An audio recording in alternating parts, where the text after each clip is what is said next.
And welcome back to Nobby's Ballpark for our second game of our doubleheader today between Case Western Reserve University and the Washington University Bears. Third game of the series after the teams have split the first two, and now the Spartans will turn to their first-year starter, lefty Quinn Saunders, to try to deliver a Game 3 win here. Good afternoon and welcome back, everyone. I'm John Schwartz, bringing you play-by-play coverage of today's games. And the Spartans, after a 6-2 loss in the first game of the doubleheader, looking to bounce back now against the Bears. But without any further ado, let's go ahead and get you the batting order for Washington University as they face the Spartans today. Leading things off and playing shortstop is Shane Pellegrino. Harry Martyrer, the first baseman, hits second. It'll be Carson Klieg, the designated hitter, batting fourth. And then in the 5 spot in the order, it'll be Brandon Boudet, the center fielder. Evan Minarvik is in the 6th spot and playing third. Sam Polk, the left fielder, hits 7th. Connor Lindsay will be catching in this game and batting 8th. And then Magnus Dunn, the right fielder, bats 9th. Defensively for Case Western Reserve University, similar group to what we saw in Game 1. Logan Andraco in center field defensively, I should say. Dane Camphausen at first. Over at second, Franco Alonso. The shortstop is Nate Arterburn. And the third baseman is James Powers. In the outfield, Tyler Stilson in left. Center fielder is Logan Andraco. The right fielder is Nick Harms. Doing the catching is Jack Anderson, and on the mound is Quinn Saunders, the first year, who's a perfect 5-0 on the year through 8 appearances and 7 starts. He's got a 3.50 ERA, but through 36 innings, he has struck out 69 batters, allowing just 20 walks. An opponent's hitting only 179 against the first-year pitcher out of Palos Park, Illinois, and he's got a big start here in a game where the Spartans want to try to get back on the winning side of things after dropping the first game of the doubleheader. A day where really at least in the early going, the bat's not working for the Spartans. They left a lot of runners on base, and so again today trying to settle things down, bounce back here, and pick up the second win and force at least a split of the series, if not better, heading into the final day of UAA play. Again, the Spartans have already clinched the UAA championship, but trying to strengthen their resume for an at-large or Pool B bid into the NCAA tournament. And Quinn Saunders will hope to do that here for the team today as the first-year lefty takes the hill, and will start things off against the shortstop, Shane Pellegrino. He rocks, throws, and delivers one just above the letters for a ball. It's 1-0. Well, Saunders has been brilliant this year. He has 4 games this season with double-digit strikeouts. That includes a program record 14 strikeouts. As that ball lined into left field and a base hit to start things off for Pellegrino. Pellegrino had a leadoff triple to begin the first game, but picks up right where he left off in Game 1 with a single into left. In Game 1, Pellegrino 4 for 5, so he now has 5 hits in the game plus today, 6 hits total in the series. And now Harry Martyrer will be the batter. Martyrer hitting a .258 on the year, no home runs and 14 runs batted in. First pitch on the outside corner, called strike 0-1. Pellegrino is a threat to run. He's stolen 16 bases on 17 attempts this year. Chopper, third base side foul, and it's an 0-2 count on Martyrer.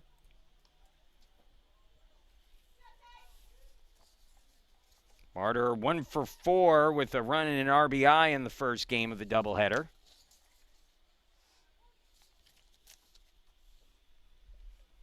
Here's the 0-2 offering. And he doesn't hold up. Swing and a miss, strike 3 on the 70th strikeout of the season for Quinn Saunders.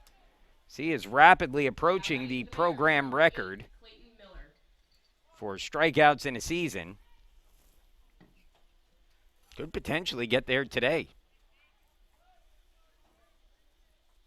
So that'll bring Clayton Miller to the plate. Miller had a nice first game of the doubleheader. Had a solo home run that made it a 5-2 game at the top of the 5th inning.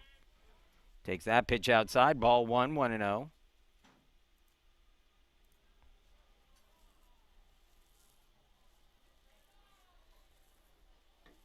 Here's the 1-0 from Saunders. Chopper, foul, 1-1.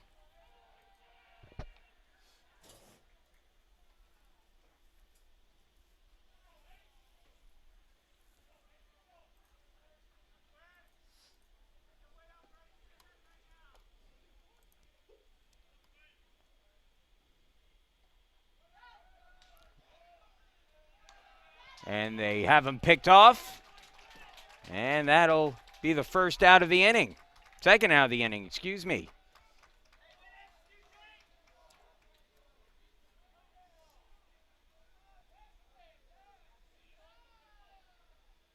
And so Pellegrino erased from the base paths.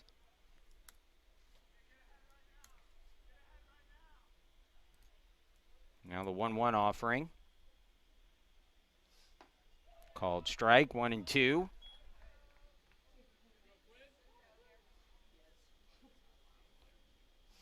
And going back to that pickoff, I believe Pellegrino going first move. And it came back to bite him there, yep. Another one fouled off.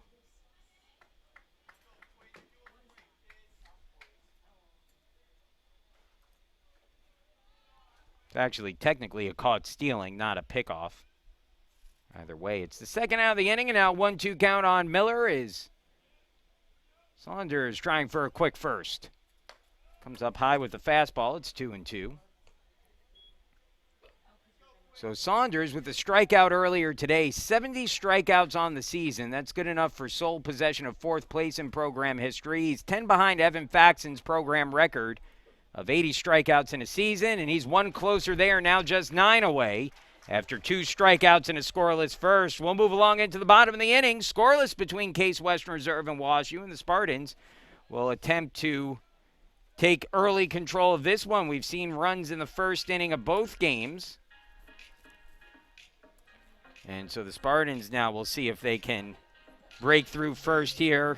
But we'll have a tough pitcher on the mound. We'll tell you more about him in just a second. But first, let's go ahead and get you the batting order for Case Western Reserve.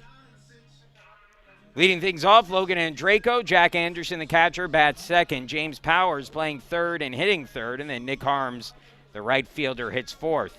Dane Camphausen, the first baseman, in the 5 spot. Franco Alonso playing second base and hitting sixth.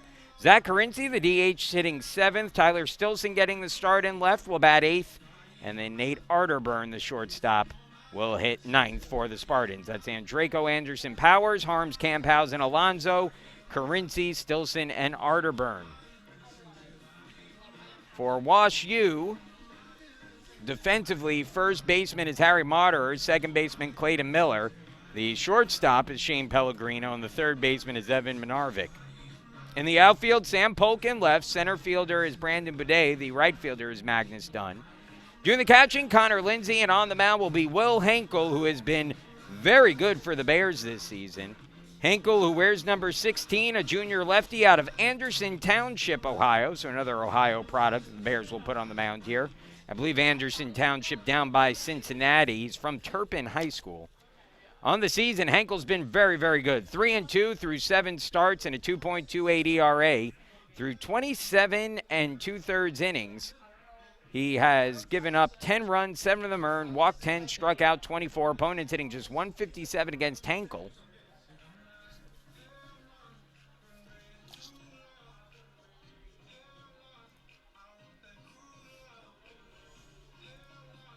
And so Henkel will finish his warm-ups.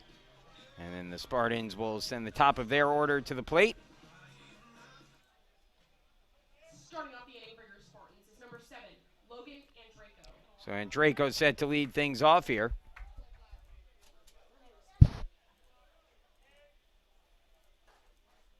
Andraco has had a nice series so far. 1 for 3 with 2 walks in the early game today after collecting 3 hits in the first game, and starts things off by taking ball 1 from Henkel. Henkel, 24 strikeouts, 10 walks, so does not walk a lot like many of these WashU pitchers do. And that one popped foul. I'll phrase that a little bit better. WashU tends to not issue a lot of walks as a staff. It's probably a better way to phrase that.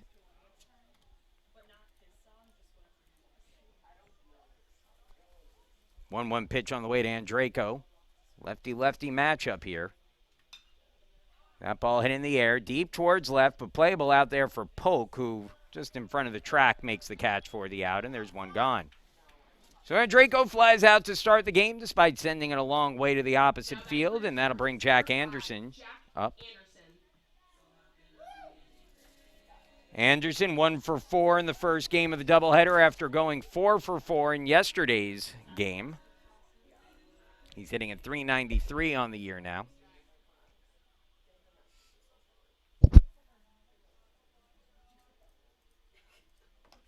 And takes the first pitch up high, 1-0. Grant Hutchison, the home plate umpire. He was behind the plate for yesterday's game as well.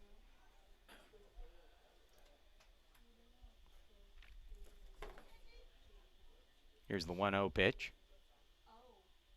And a swing and a miss at a changeup, and Anderson comes up empty as the count goes to 1-1.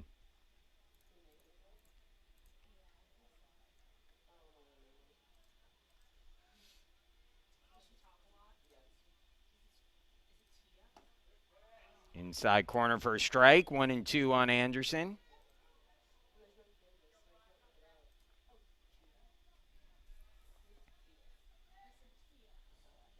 Jack, 3 home runs, 30 runs batted in. He scored 54 runs this year.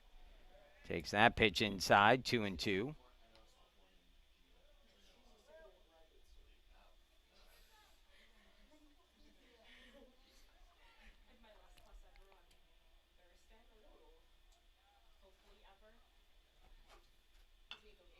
Ground ball, second base. Fielded, and Miller throws it over to first for the second out. Now batting for your Spartans, number 12, James Powers.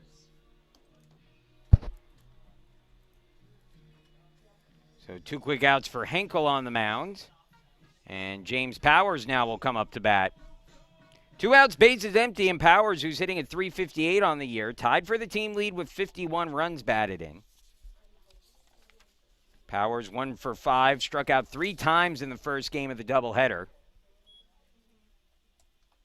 Takes ball 1 from Henkel. It's 1-0.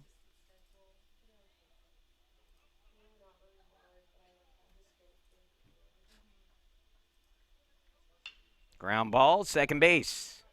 Another chance for Miller, and makes the play without an issue.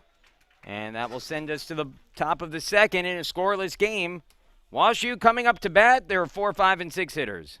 Clegg, Boudet, and Minarvik due up when we return.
WashU got a leadoff single from Shane Pellegrino in the top of the first inning, but he was erased on a caught stealing, and then back-to-back strikeouts allowed Quinn Saunders to face the minimum in that first frame, and now he'll face the 4, 5, and 6 hitters here in the second.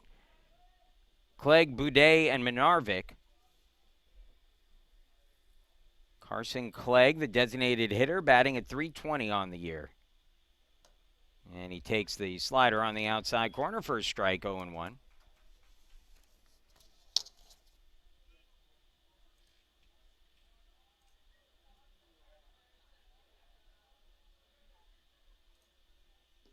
And that one down low, 1-1 the count. A very economical 11 pitches in the first inning for Saunders, despite striking out the pair.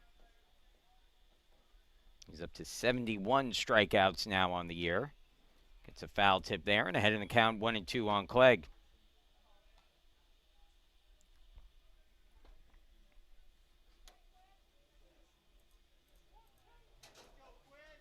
After scoring 14 yesterday, the Spartans' bat's a little quieter today. Another one in the dirt, 2-2.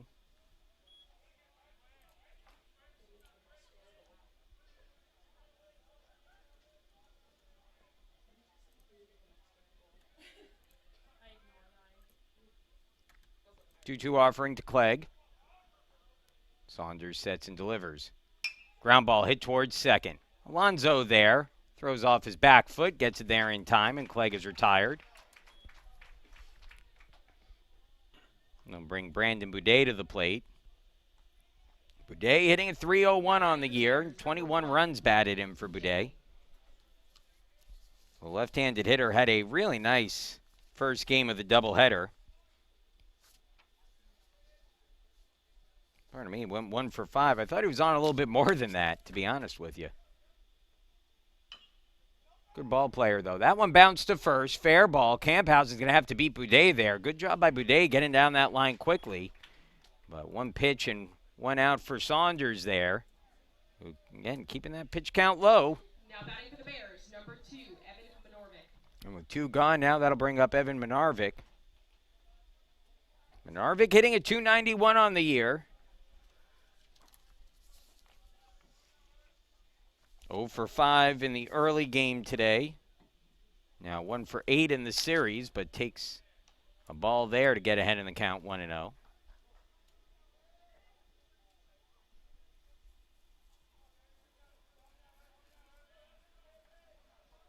Here's the 1-0 pitch. That one in the dirt, 2-0.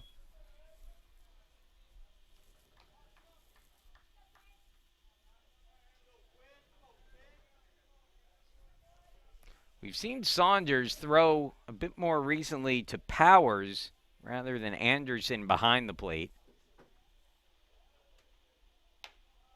That one misses up high, 3-0. I don't believe there's any specific reason for that.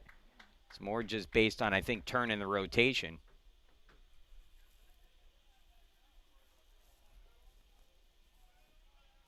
Spartans now 11-3 in UA play after splitting the first 2 games of this series.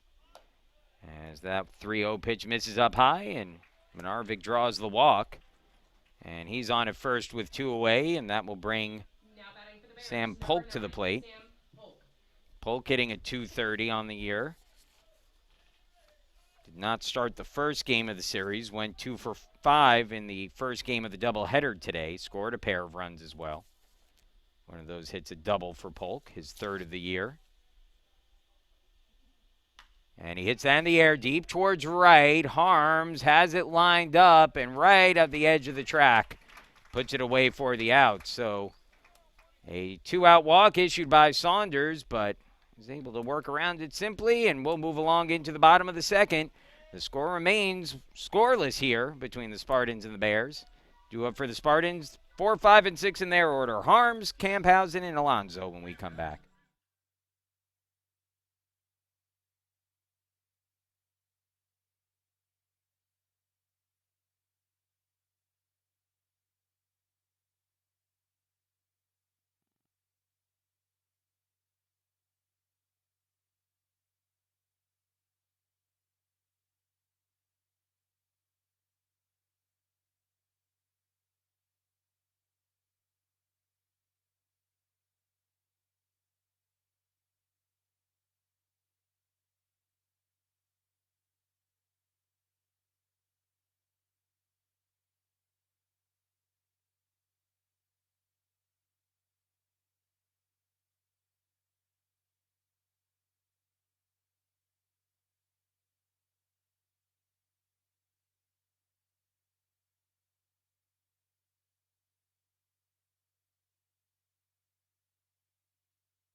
Nick Harms leading off the bottom of the second for the Spartans and takes the first pitch low for ball one from Henkel. Henkel threw just 10 pitches in the first inning. And a called strike brings the count to 1-1 on Harms. You know, relatively quiet series for Harms so far compared to what he normally does against WashU.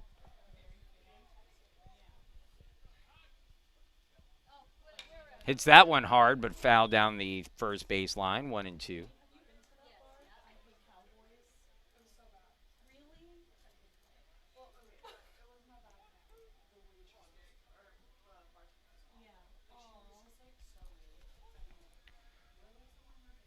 One-two pitch on the way. Harms awaits. Henkel delivers, and a called strike 3. That one just caught Harms by surprise. I think he got enough of the plate. But Harms takes it, and that'll be the first out of the inning. So Dane Camphausen now coming up to bat. Camphausen batting .353 against lefties this season.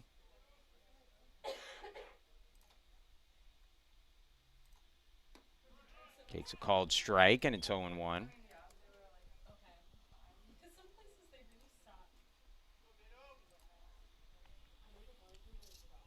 Camphausen, 12 home runs to lead all Spartan players. That's a program record. In his first year in the team after coming over as a graduate transfer from the College of Worcester. The McLean, Virginia product awaits now an 0-2 pitch from Henkel, who has looked sharp so far in this one. That one stays up high. Camphausen holds up. It's 1-2.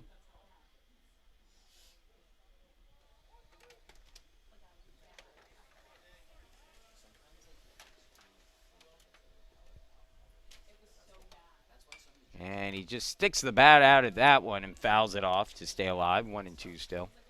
As a team this season, the Spartans are hitting .360 against left-handed pitching. .360. Pretty impressive. I mean, they're hitting well all around, but .318 against righties. So this is a team that's really eaten up left-handed pitching, but I mentioned it before, Henkel has been very, very tough this year for the Bears.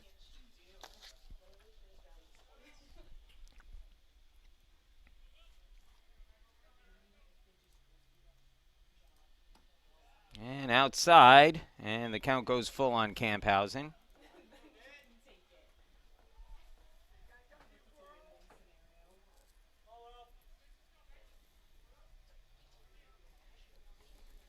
Three-two pitch from Henkel.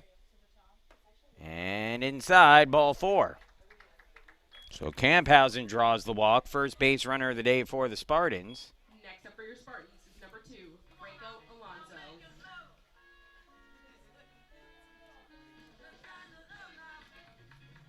Henkel was an all-region third-team selection last year, an all-UAA first-team pitcher. And the start in the third game of the series, and that's been pretty regular for him so far in UAA play as Alonso at the plate fouls that back. Franco Alonso, the only player in the first game of the doubleheader for the Spartans with more than one hit in the game. He went 2 for 4.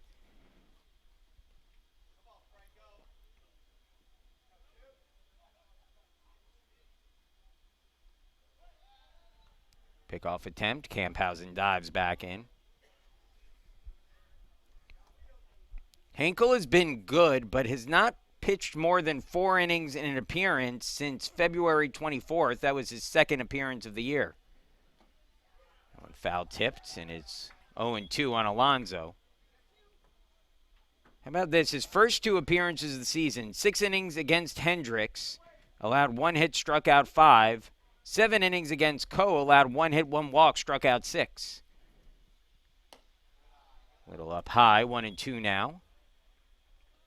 Been a little rougher sailing since then, and again has not pitched more than 4 innings in any game since that point. Pickoff attempt at first. Camphausen, let's call that a dive back into first base.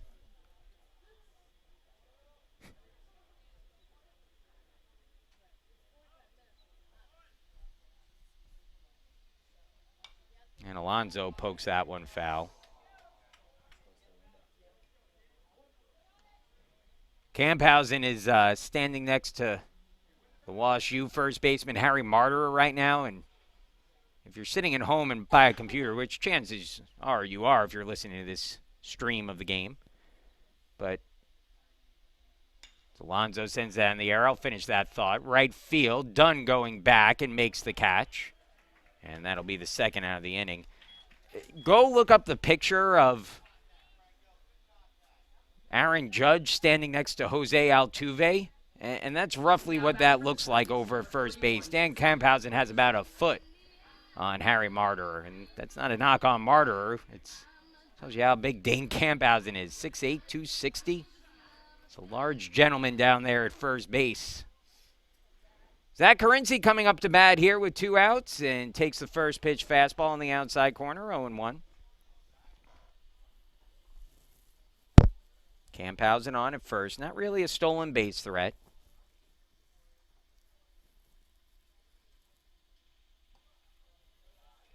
Low for ball 1. 1-1 the count. Good take there by Carinci.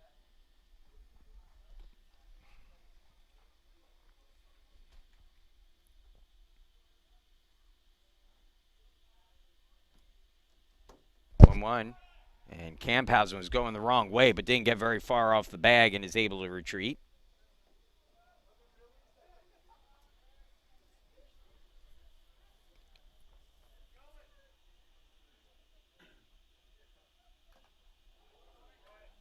And Carinci fouls that one back. It caught the umpire's mask, but Grant Hutchison, the home plate umpire, seems to be okay.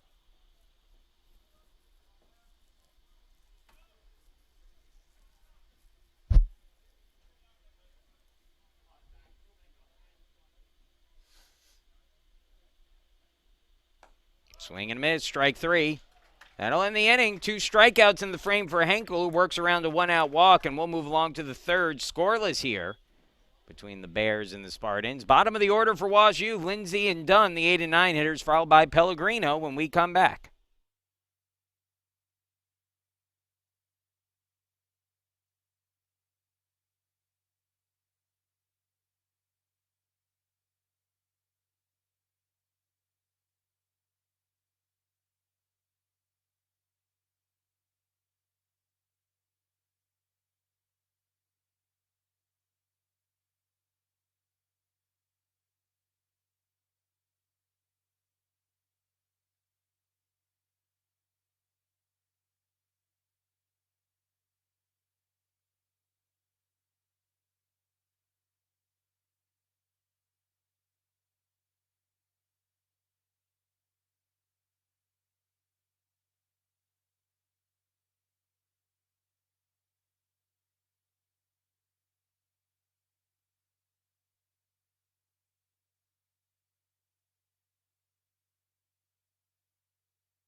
Welcome back to Case Western Reserve University. Bears, number 21, Connor Lindsay.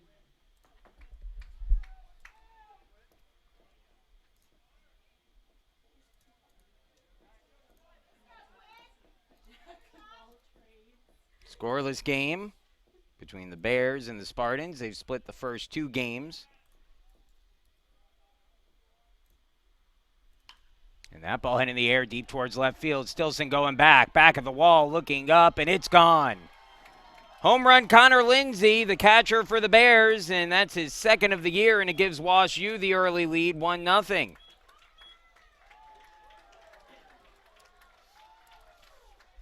So first pitch swinging, Lindsay connects.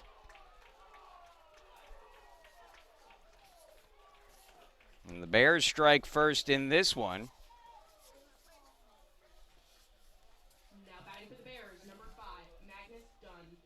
For Saunders, that is the first home run he has allowed this season. Comes to the Bears 8-hitter, and it's, again, a 1-0 lead for WashU. So the Bears coming out with some fire after what was a tough day for them yesterday. But, boy, they have looked good so far through the first game and 2.5 innings here on the second day. Called strike, and it's 0-2 on Dunn.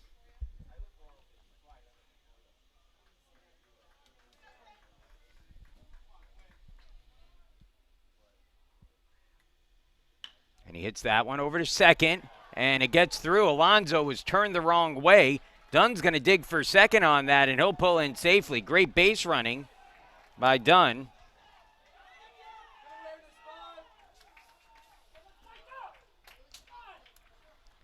And Dunn able to take advantage of a ball that Alonso might have misread off the bat. He started moving towards first base on that one.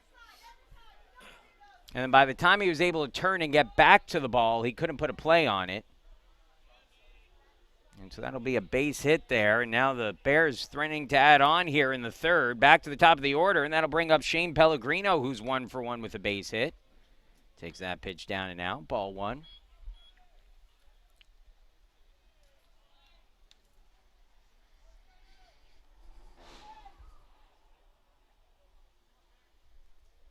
One pitch now from Saunders to Pellegrino. Bears leading 1-0. Called strike, fastball letter high, and it's 1-1.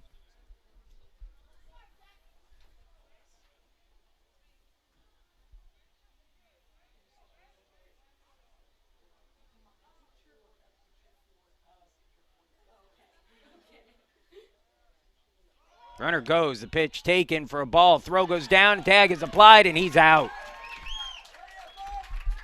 Good job by Jack Anderson, who had to avoid the batter. Got it down to third base. Dunn caught stealing for the first out of the inning, and the base is now empty.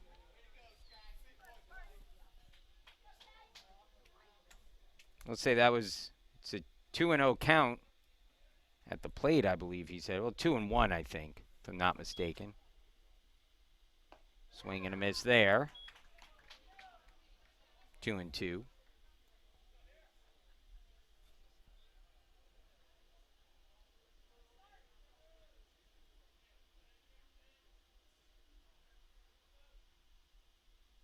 Swing and a miss, strike 3, but the ball gets away, and safe at first on the wild pitch is Pellegrino.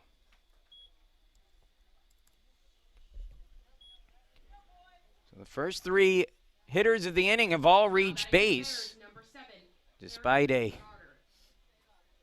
some odd circumstances. And with 1 out, a runner at first now. Pellegrino a threat to go, but he was caught stealing already today. As that one fouled back by Moderer, who struck out swinging in his first at bat. 1 the count on him.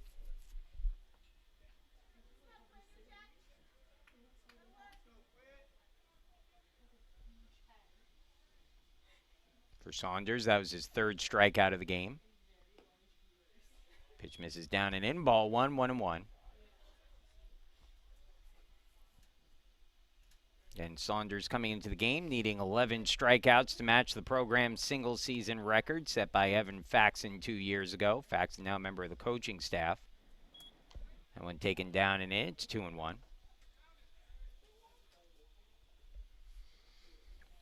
Well, the team that has scored first has won the first 2 games of the series. Bears striking first here in Game 3. Swing and a miss, 2-2.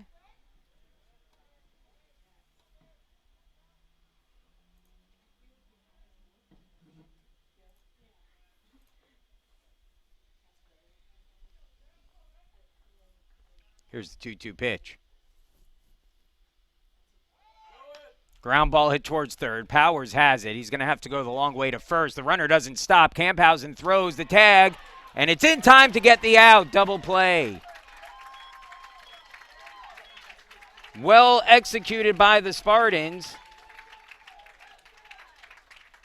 The old 5-3-5 double play. Seen that one a million times, right?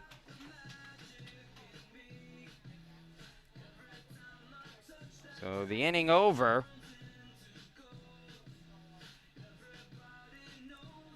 And we'll go into the bottom of the third. The Spartans down 1-0 when we come back.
Tyler Stilson to lead things off here for the Spartans.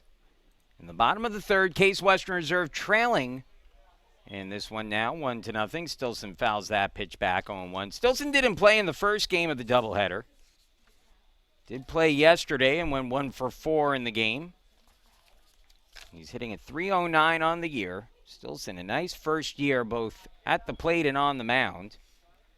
The count evens 1-1. He's driven in 17 runs. He's got 7 extra base hits, 3 doubles, a triple, 3 home runs. A 1-1 pitch to Stilson.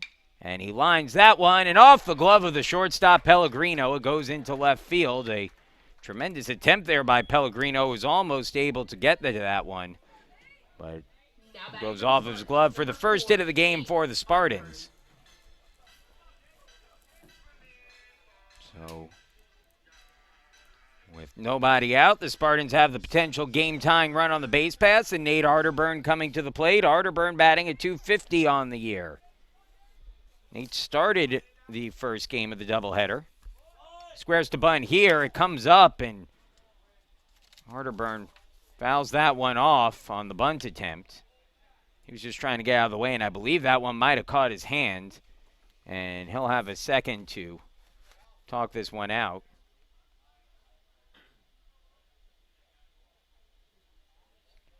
They're going to clearly got Arterburn's hand, but you also heard there was a ping of the bat there as well. So it clearly got at least some of the bat. And Spencer Furlick, the athletic trainer for the Spartans, will come out.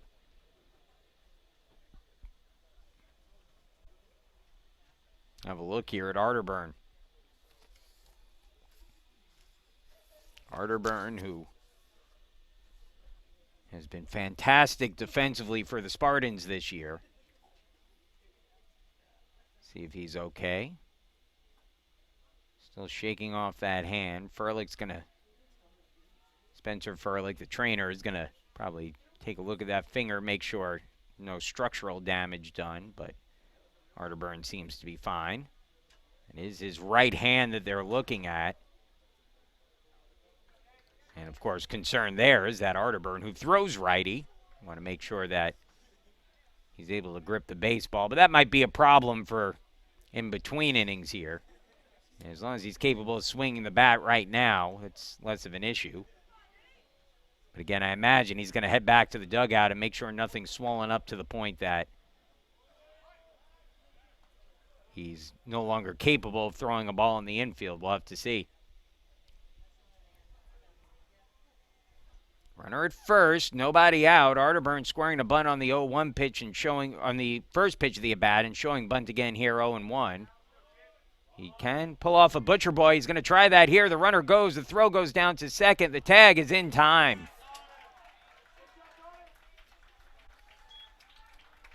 So Connor Lindsay, the catcher,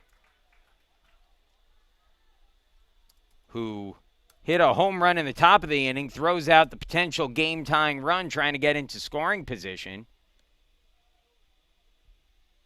And I think Matt Englander is going to take Arterburn out of this game. I think there's some concern over that hand.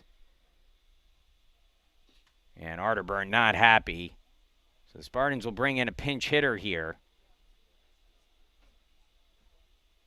Let's see who comes in if they... their backup shortstop is Grant Price. Price,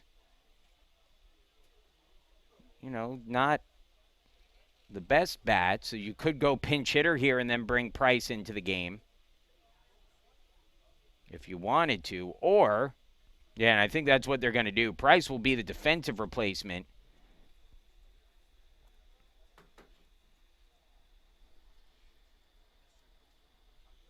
But my guess is we're going to see probably Carson Walker here. Nope. Josiah Harris will be the batter. Well, good to see Josiah getting back into the game. It's been a season of starts and stops for him this year.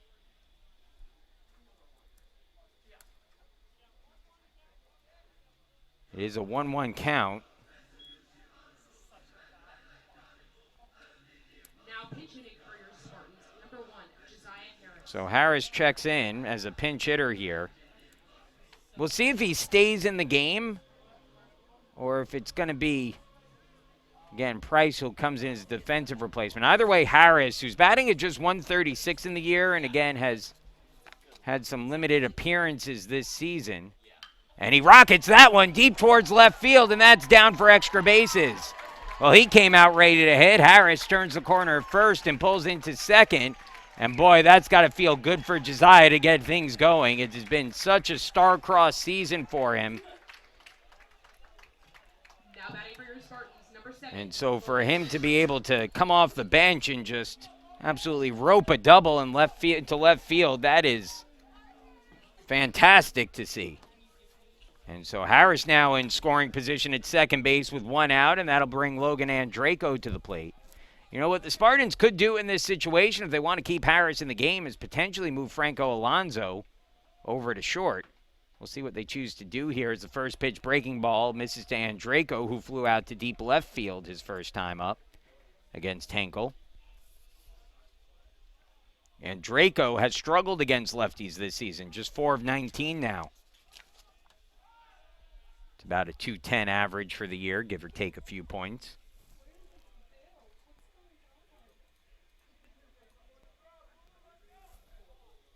Harris does run the bases well. Boy, you got to feel good for Josiah Harris to come off the bench and get that hit. That one taken down and in, it's 2-0. The Spartans left 13 runners on base in the first game of today's doubleheader and hoping to end that trend here with a runner at second and 1 away in the frame. Down and in, it's now 3-0 with Jack Anderson looming on deck.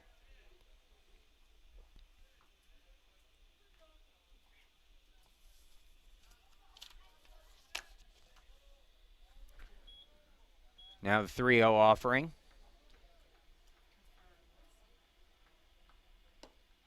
And taken for a ball, or pardon me, for a strike. Andreyko thought he had ball 4 there, but instead it's a 3-1 count now.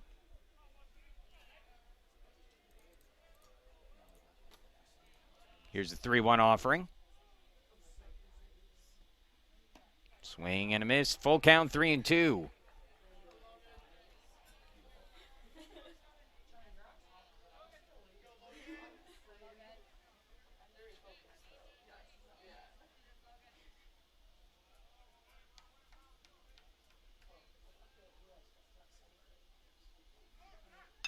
That ball lifted in the air, left center field, and that'll get down for a base hit. Harris should score easily from second. He will. And Draco pulls into second base with an RBI double, and we're all even here. 1-1 the score. Good piece of two-strike hitting there by Logan Andraco.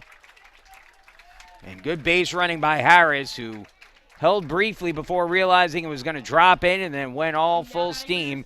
And he is getting some big-time high fives from the dugout as he goes back in there for was a tremendous pinch hit appearance there. And it ties the game 1-1 here in the third. So Jack Anderson now a chance to give the Spartans the lead. Anderson 0 for 1 with a ground out to second, batting at .390 on the year. Pickoff attempt, and Draco just gets the foot back in there. Back-to-back one-out doubles for the Spartans. They have 3 hits now in the inning. The only out came after Tyler Stilson was caught stealing second base.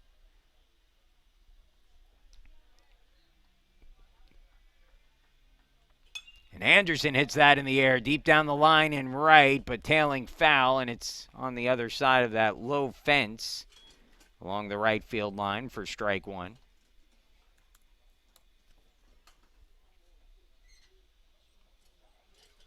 Pat Bloom coming out to have a talk with Henkel here.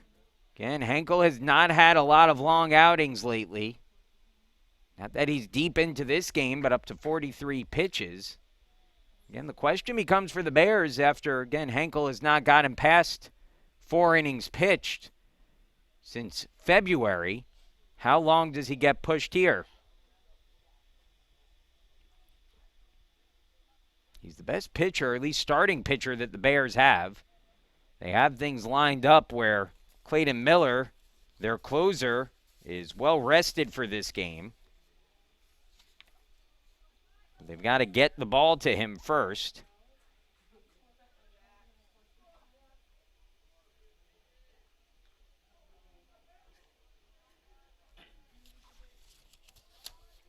So an 0-1 count here on Anderson.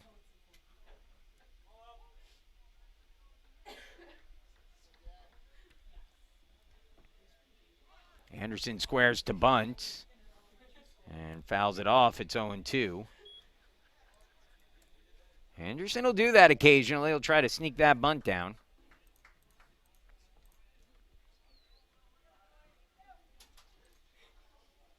Now finds himself behind in the count. It's 0-2 on Jack Anderson, the preseason All-America first-team catcher and All-America second-team honoree last year.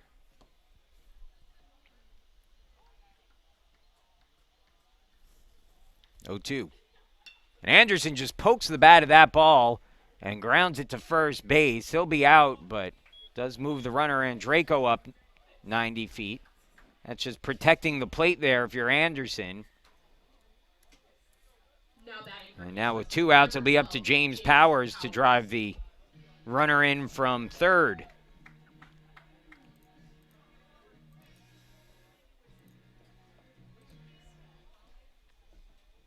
Powers grounded out to second base to end the first inning.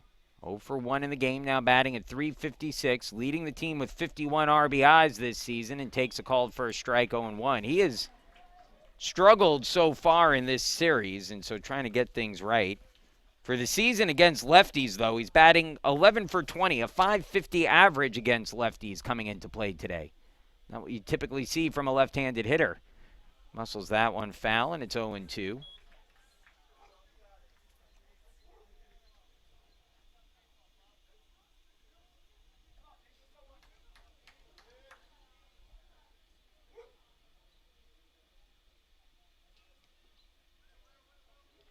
.02 pitch.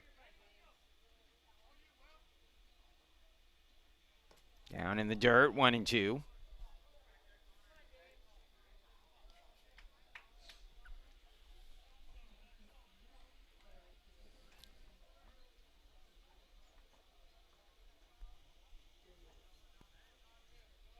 Here's the 1-2 offering. Down low for ball 2, 2-2. Big at bat here for Powers with the potential go-ahead run at third and 2 away. He's worked the count back even after falling behind 0-2. It's now 2-2. Henkel trying to get out of the inning with just the 1 run allowed. Here's the pitch. And Powers lifts in the air, deep towards left, but playable. Out there to get it is Polk. He puts it away for the out. And that will end the inning. The Spartans with 3 hits in the inning, including back-to-back doubles from Harris and Andreyko that bring a run across. And we're all even once again. 1-1 the score. We'll be back in just a minute. Top of the 4th coming up.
We're all tied up again. 1-1 the score as we begin the top of the 4th. A well-pitched game so far for both teams. First pitch misses outside to Clayton Miller. It'll be the heart of the Bears' order this inning. Miller, who homered in the first game, comes up empty on that. It's 1-1. Miller struck out swinging to end the first inning. One of 3 strikeout victims so far today for Saunders, who's been pitching to contact a little bit more than we've seen him in the past. He's thrown just 38 pitches now, including the 2 here to Miller in the 4th. The 1-1. Outside corner, called strike, 1-2.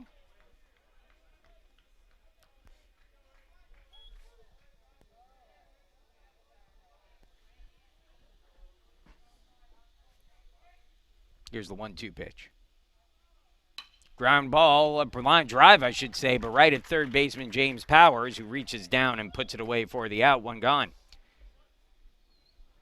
So 1 batter retired here in the 4th, and the batter will be Carson Clegg. Clegg 2 for 5 on the season, or pardon me, in the first game, I should say, of the doubleheader, hitting at .314 on the year.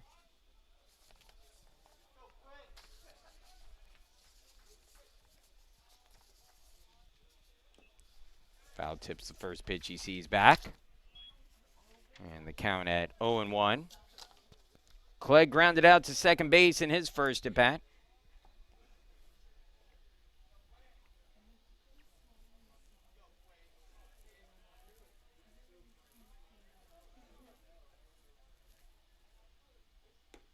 Outside corner, good job by Saunders to pick that off, and it's 0-2.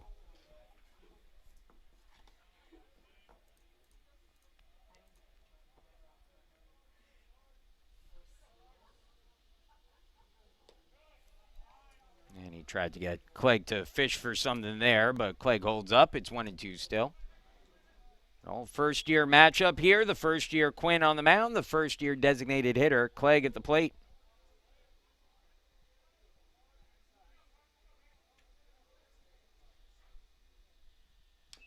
Foul tipped back again. It stays at 1-2.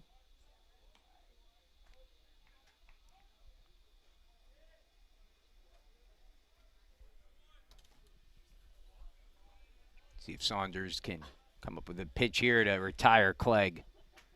The 1-2. Outside, 2-2.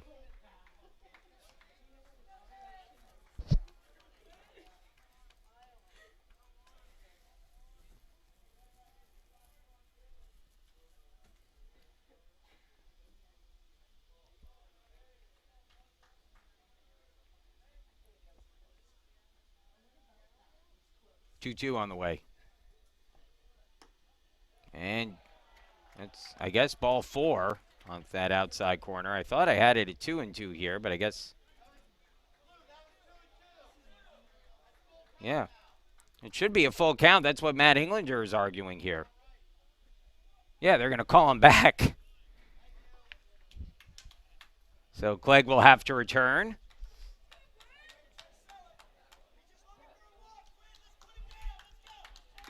Matt Englander wisely coming out and arguing that, but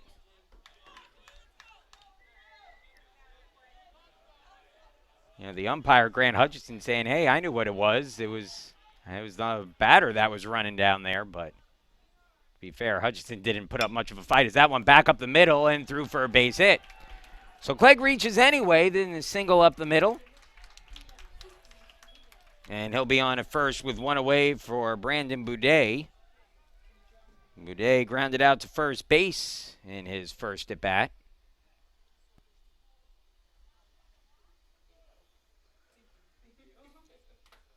Nice crowd in attendance here today on a beautiful day in Cleveland. There's been some threatening clouds at times, but been on the warmer side here.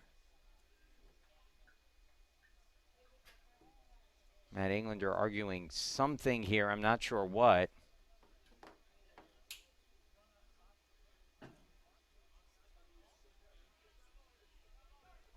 And again, I caught a little bit of it here, but tough to say. I don't know if he was saying that by the time Clegg hit it, he was out of the batter's box.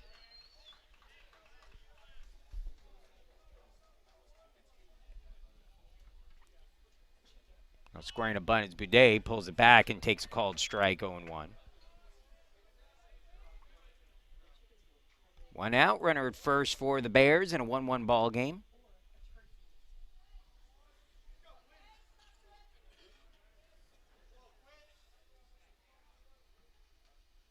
Swing and a miss, and it's 0-2.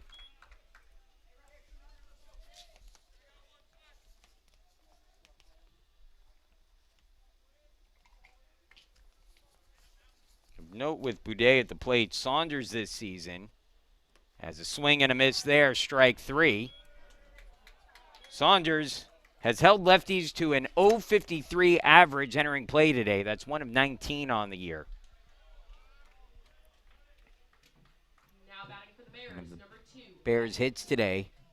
The only one coming from the lefty was the hit by Dunn, so now, what would that be, about 2 of 23, I believe, give or take? So 2 outs now, and Minarvik will be the batter. And first pitch swinging, he pops it up, but foul and out of play. And the count goes to 0-1.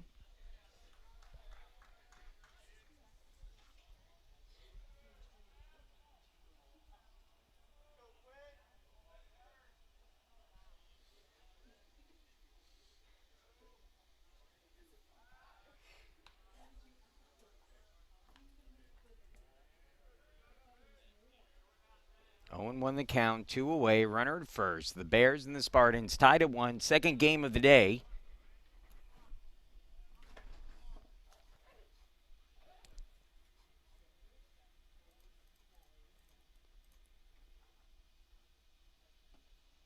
Another one in the dirt there, 1-1.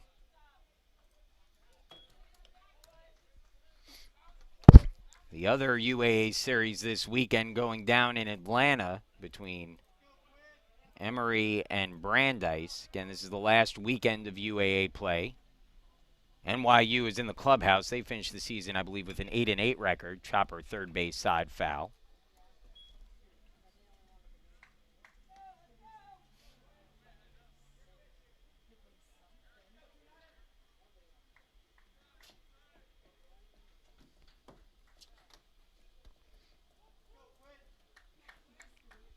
So 1-2, see if Saunders can finish things off. Runner goes, the pitch swung on and hit through the vacated hole for a base hit. Struggling to get it out there is Stilson. Klieg, who is turning the corner anyway, moves up to third. Another hit and run. The Bears have had some success with those, getting the Spartans out of position defensively. And so now 2 outs, runners on the corners, and a big out here for Saunders as Sam Polk comes to the plate. Polk 0 for 1. Talking about that other UAA series in Atlanta, Emory won the first game of the doubleheader today, 11-9. They're up 2-0 in the second of game 2. Is that one chopper hit towards second? With it is Harris, and he makes the play to get the final out of the inning. So Polk has seen 2 pitches and made 2 outs today. So that one ends the 4th. No runs, 2 hits. Runners left stranded on the corners for the Bears, and we'll move to the bottom of the 4th, tied at 1. It'll be Harms, Camphausen, and Alonso for the Spartans when we return.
Nick Harms settling into the plate for the Spartans, who are tied with WashU 1-1, heading into the bottom of the 4th. And Harms sends that one a mile. Forget about it. My gosh.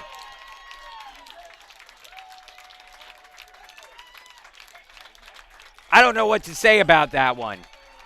I don't know what to say anymore. His 8th career home run in 11 games against WashU, and that one was hit roughly to St. Louis. I don't know what to say anymore about the kid. He's unbelievable. Nick Harms, solo home run, 2-1 Spartans. How about that? I wasn't there for the one he hit in Atlanta his freshman year. I was told, again, that one ended up on the softball field as Camphausen grounds out to short. I was not there for the one he hit in Atlanta as a freshman against Emory, but I was told that one probably went about 450 or so feet. This one might have matched that one. I mean, there was no doubt about it. It's about as majestic of a home run as you'll see. He just crushed. I don't know what to say. It's just unreal. And the fact that he's done it again against WashU. And that part of the story can't be understated here. That one's a called strike.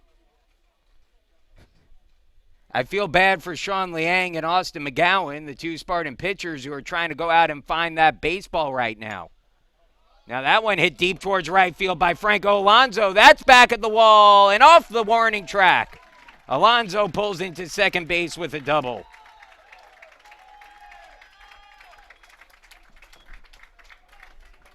Next up for your Spartans is number 31.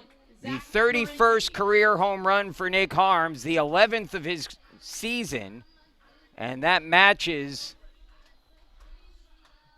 his career high set last season. It was the record for a Spartan in a single season prior to Dane Camphausen hitting 12 this year.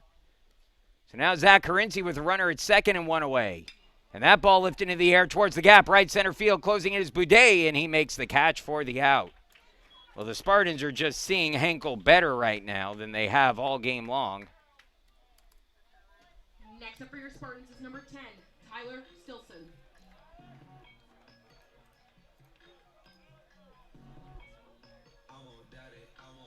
But they have made some hard contact this inning against Henkel after Henkel was pretty much cruising through the first 3 innings, certainly the first 2.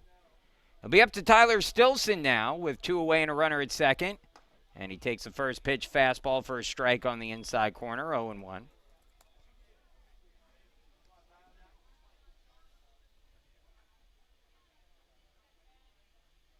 The video, and I'm going back to the Harms home run again. The video on the webcast won't do it justice. But, and again, I don't know if you could see it on the video now, but it's that kind of yard just to the right of the scoreboard. It's probably about another 100 feet or so. I'm watching a Spartan player out there. I believe that's Sean Liang who's out there, and he's gone into someone's backyard to retrieve the baseball.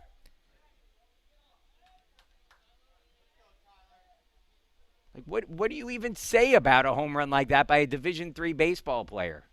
Guys just don't hit the ball that far. That ball hit into center field, and that's a base hit for Stilson. Rounding the corner at third is Alonzo. He'll come in to score. It's a 3-1 Case Western Reserve lead.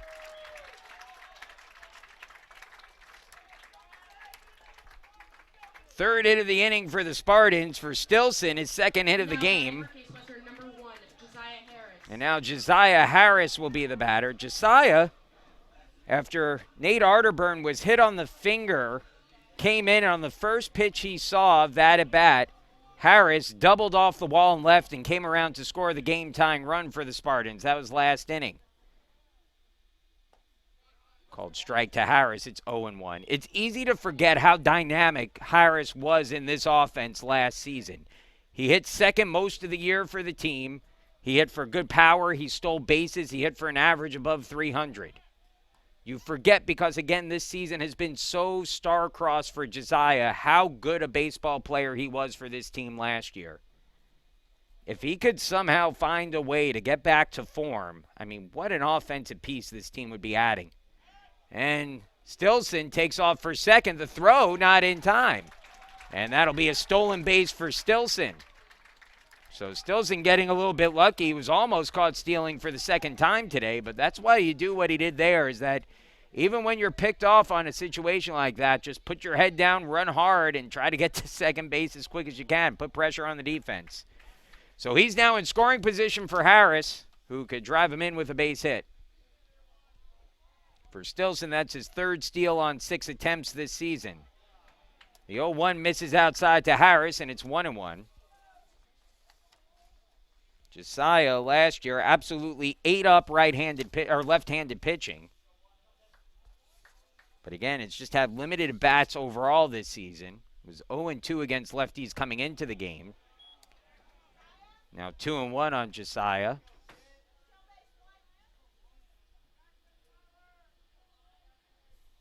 Logan Andraco waiting out on deck.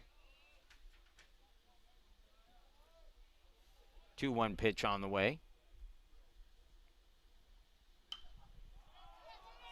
And it's popped up behind second base. And Miller puts it away for the out. But the Spartans take their first lead of the day on an absolute moonshot by Nick Harms. And an RBI single from Tyler Stilson. And the Spartans now lead 3-1 as we move along into the fifth. WashU coming up to bat. It'll be their 8-9-1 hitters. Lindsey, Dunn, and Pellegrino due up when we return.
Quinn Saunders back out on the mound, working with a lead for the first time today after the Spartans strike for 2 in the bottom of the 4th inning. To the top of the 5th we go. It'll be 8-9-1 for WashU. This was the part of the order that gave Saunders some trouble his first time through the order when he gave up the home run to the batter at the plate now, Connor Lindsay. Lindsay's second home run of the season. And he hits that one deep down the line and left. And it's off the wall. Lindsay has seen 2 pitches, and he has hit the ball hard twice and barely missed his second home run of the day. My, oh, my. So after the Spartans strike for 2 in the bottom of the inning here in the top, Lindsay starts things off, and that'll bring up Magnus Dunn. Dunn collected just the second hit of the season by a left-handed hitter against Saunders. It was a ground ball that turned around Alonzo a bit at short, snuck past him, and Dunn, who is a good base runner, moved up to second base on what was a double through the right side of the infield. First pitch taken by Dunn down low, and it's 1-0.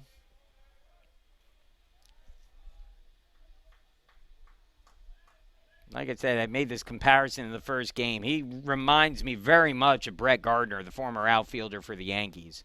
Just similar type of player, just hard-nosed, runs hard, plays hard. Does little things right. Good outfielder. Called strike, 1-1. Bullpen is going to get up and moving for the Spartans, and that is Tyler Horvath, who will get working.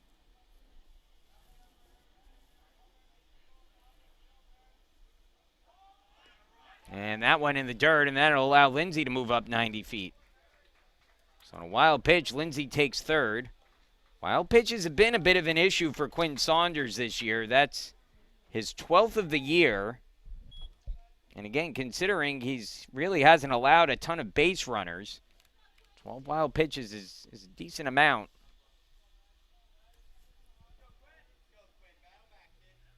2-1 the count now with Dunn at the plate. Lindsay at third. Nobody out. Infield in for the Spartans is that one taken down and in. 3-1. 60 pitches now for Saunders. And Jack Anderson is going to head out and talk to Saunders here. Try to get him back on track. Maybe a little rattled after that double. The wild pitch. Falls behind now on the 9-hitter Dunn, 3-1.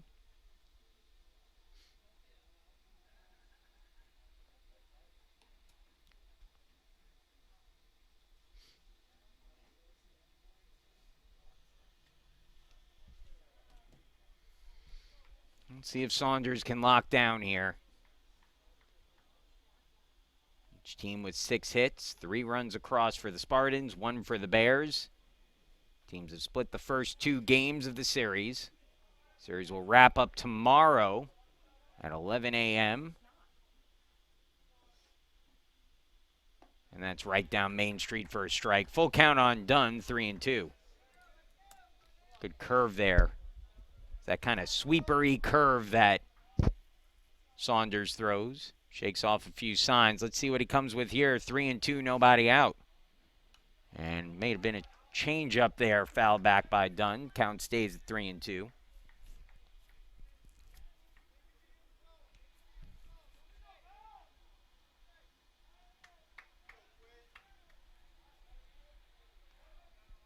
Three-two offering again. And that one swung on, and that's dunked into center field for a base hit. Dunn got just enough of the bat on that one to drive it into center. Lindsay scores, and it cuts the Spartan lead back to a run, 3-2 the score. Now batting for Washington University, number 17, Shane Pellegrino.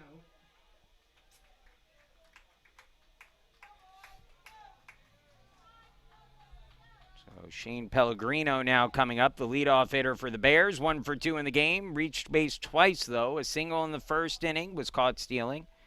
And then struck out swinging, but reached base on a wild pitch his last time up. That one got away from Saunders, who seems a bit out of sync here all of a sudden. So the Bears coming right back after the Spartans Scored a 2 in the bottom of the fourth. And WashU coming back with a run in so far. Nobody out. Potential game time run at first base for WashU. 1-1 the count now on Pellegrino, who's got 5 hits between the 2 games so far today. 6 total in the series. And he swings and misses at that one for strike 2, but it's in the dirt, and moving up into scoring position is Dunn.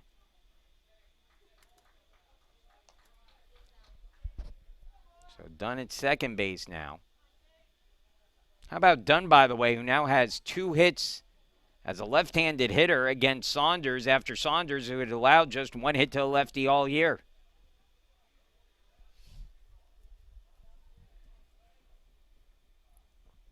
One-two offering.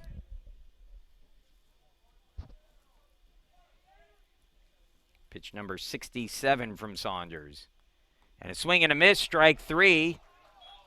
I hope they'll say foul. Or they say it hit him. Okay, so that's what the ruling is. They'll say that it hit the batter.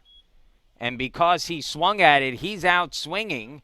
And the runner, it's a dead ball once it hits the batter. He's got to go back to second base. So a fortunate break there for the Spartans. It'll go as a strikeout swinging. And again, the runner can advance as the ball is dead once it hits the batter. He's out because he swung at it. It's the 5th strikeout of the game for Saunders. It's the first out of the inning. And now Harry Moderer will be the batter, and Matt Englander will be coming out here. And it's the first coaching visit of the inning. But Matt Englander is going to make the call of the bullpen here. So Saunders' day is done. Currently not eligible for the win. And the Spartans will go to the bullpen here in a game that they really want to get. And we'll turn to Tyler Horvath, who will come in and check into the contest. So Horvath coming in. It's 3-2. Spartans leading when we come back.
New pitcher on the mound for the Spartans is Tyler Horvath, the senior out of Twinsburg, Ohio. Horvath looking to do some heavy lifting here.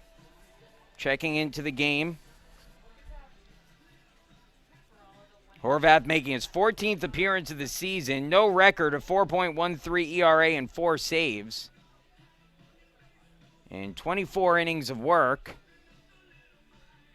He has struck out 36, walked 11. Opponents hitting .227 against Horvath this year. He'll come into the game with 1 out. Runner at second base is done. Good speed and representing the potential game-tying run. Horvath, who was a All-American 2 years ago. Preseason All-American last year. The ERA not great for him, but he's pitched better than that would indicate.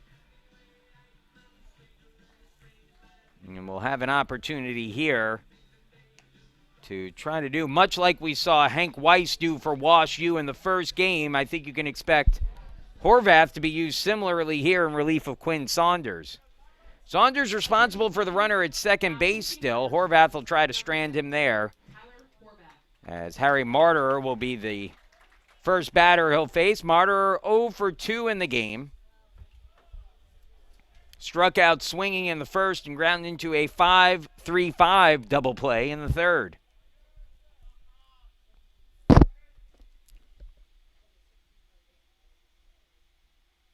And first pitch comes up empty, swinging and missing, 0-1.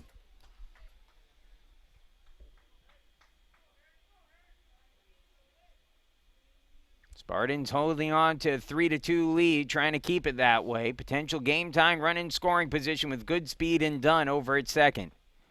The 0-1 to Moderer. Dunn goes, the pitch fouled off. And it's 0-2. WashU has been aggressive on the base pass this series. Again, some of it's obviously to steal bases, but a piece of it too is that they've been running to keep the defense on its heels a little bit. A lot of hit and runs. Plays like that. 0-2 pitch. Big out here for Horvath. And misses inside. Almost hit Martyrer on the 0-2. Instead it goes to 1-2.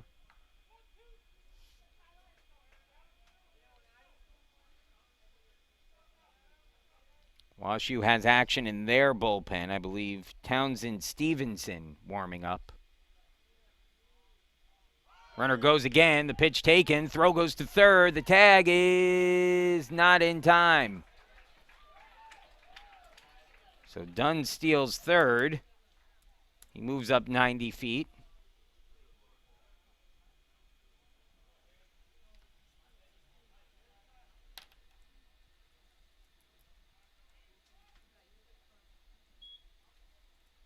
Two and two now, the count with one away. Spartans pull the infield in with the tying run over at third base. And one away. And another one in the dirt as the count goes 3-2. Full now on Moderer.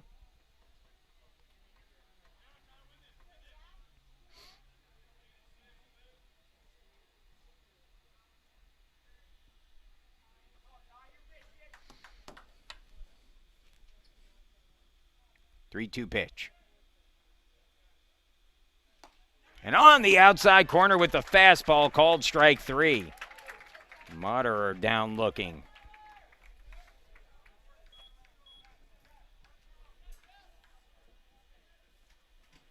So two gone now, but the danger not done yet with Clayton Miller coming to the plate. Miller hitting at .353 on the season, 0 for 2 in the game, a strikeout, swinging, and a lineout. Hit a solo home run in the first game of the doubleheader, and batting here with the potential game-time run at third, takes a breaking ball for a strike, and it's 0-1.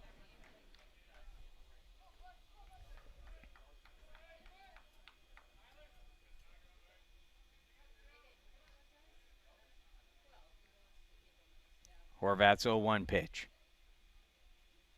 Fastball, and too much for Miller there, who comes up empty, 0-2.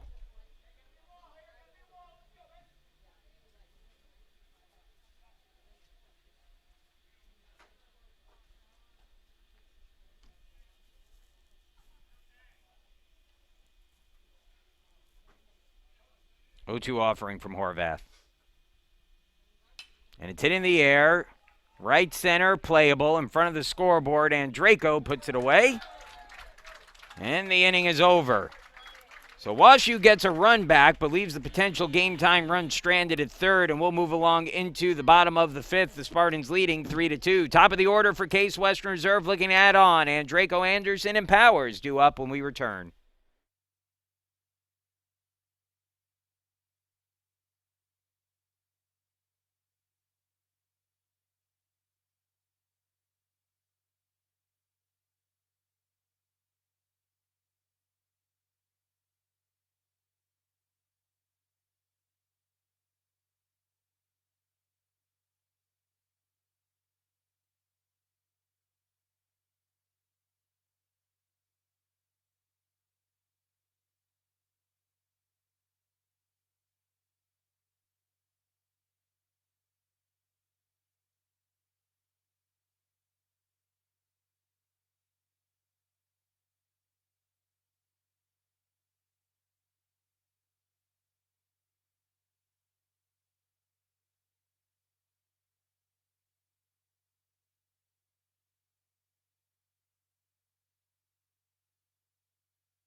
New pitcher on the mound for the Bears will be Owen Block, who Starting takes off the inning over. for your Spartans is number 7, Logan and So another 4-inning start there for Henkel, who continues to be used in short bursts by the Bears.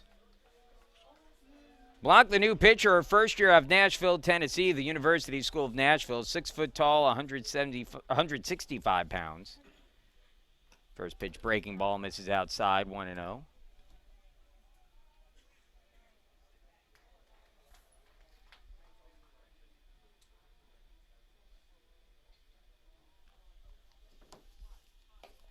Up high, 2-0.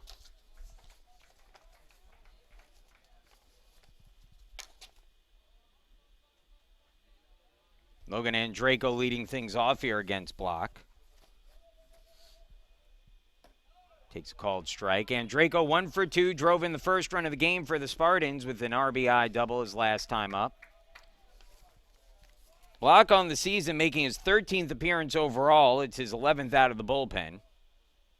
As Andreyko blasts that one towards the gap in right center field, and it's down for a base hit. Big turn at first, but he'll hold there with the single, his second hit of the game. And Logan is on, representing a key insurance run in a one-run game as Jack Anderson will step to the plate. Anderson 0 for 2 in the game, couple groundouts to the right side. Block on the season, 1-2 with a 13.97 ERA. He's allowed 28 hits, 17 walks, and 19 and a third innings. A lot of base runners. He struck out 15, giving up 30 runs, all of them earned. He's also hit 11 batters, so Block has struggled this year, but trying to pitch some big innings for the Bears, who are in this game. Anderson takes that one down low for a ball, 1-0.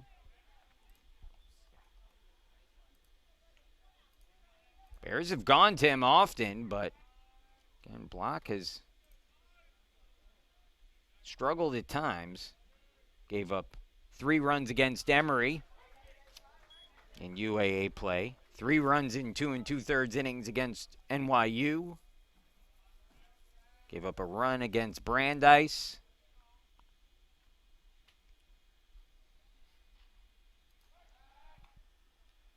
Throws down to first. Andreyko dives back in. Logan has stolen 6 bases on as many attempts this season.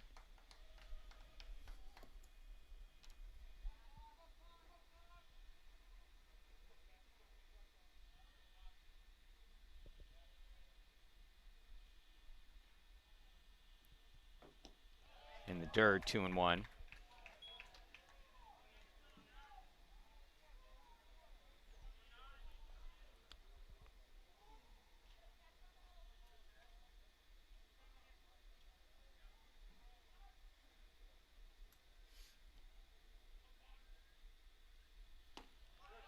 Called strike, 2-2.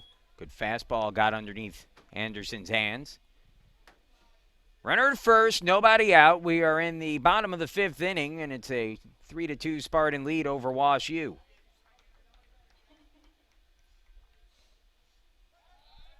And they pick off Andreyko. Second Spartan to get picked off today.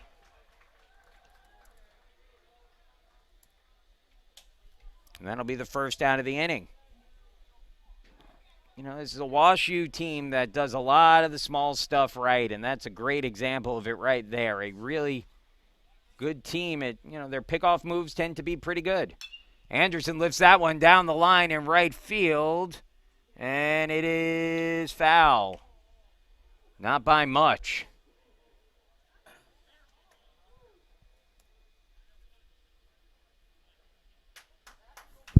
That one was right in that corner at the 320 mark where the foul pole meets the fence. And did not land foul by much.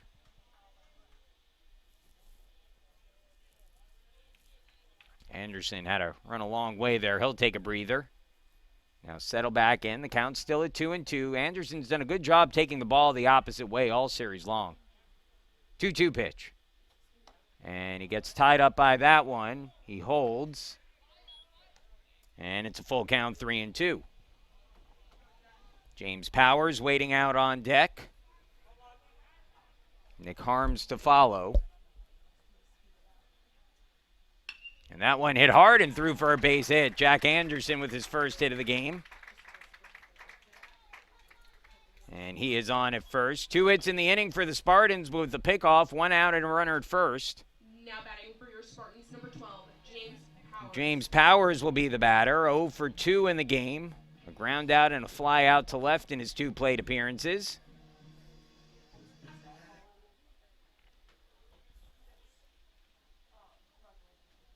And that one hit up towards the middle, and that's through for a base hit. Anderson will head to third. He'll pull in safely.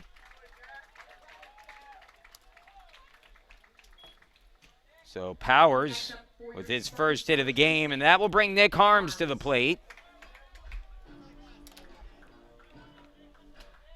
Harms surveys the area for low-flying air traffic to hope to avoid a mid-air collision after launching one into the stratosphere his last time up. His 11th home run of the season turned a 1-1 game into a 2-1 Spartan lead last inning. And he hit a ball that landed on the other side of 118th Street. As the legend of Nick Harms in particular, his successes against WashU grows. That's his 8th career home run in 11 games now against the Bears.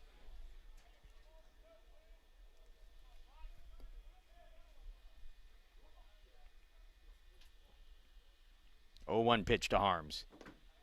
A little low. Count goes to 1-1.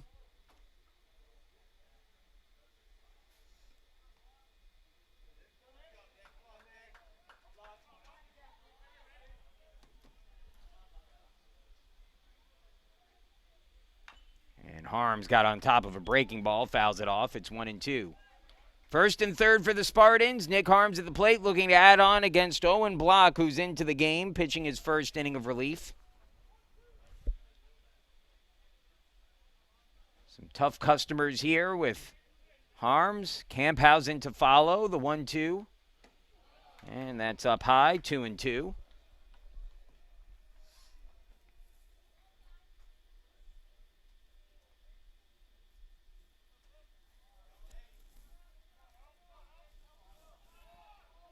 And they'll call a balk. And both runners will move up a base. So Block commits the balk. And that brings across the 4th run of the game for the Spartans, who now lead 4-2.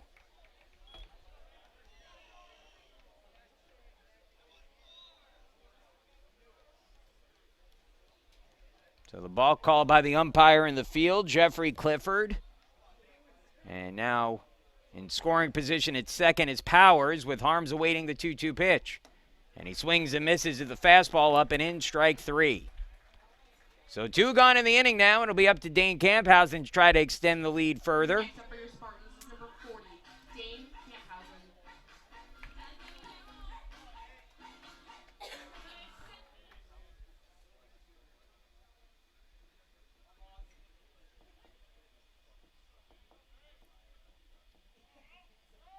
Pickoff attempt to second, not in time.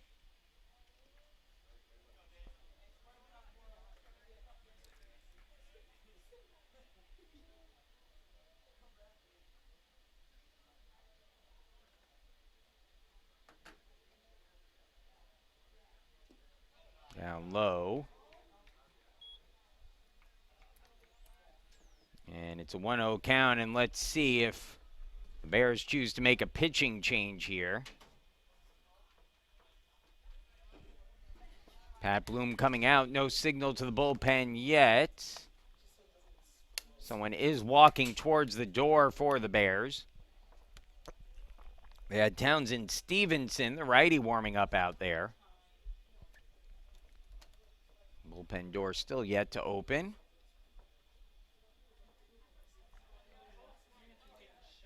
Stevenson should be ready if needed.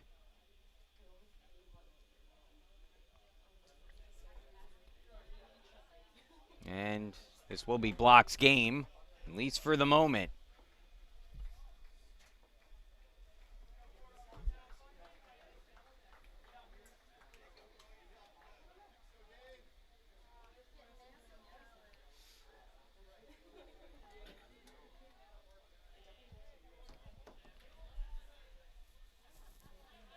1-0 count. Camphausen at the plate with 2 outs. James Powers waits at second. Here's the pitch. And a breaking ball, a little low. Looked pretty good from up here as the count goes to 2-0. Dangerous situation here for Block. Can't be tempted to get one right down the middle here if you're Block. Camphausen can make you pay for that. 2-0 on the way. And Camphausen sends that into shallow center. That's a base hit. Powers rounds the corner at third. He'll come in to score. And the Spartans increase their lead to 5-2. Dane Camphausen, RBI number 52 on the season. Now batting for your Spartans, number 2, Franco Alonso.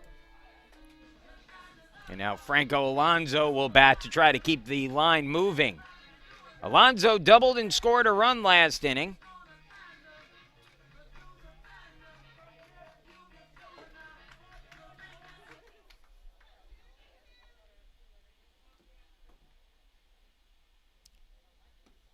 Taken down low, ball 1-0.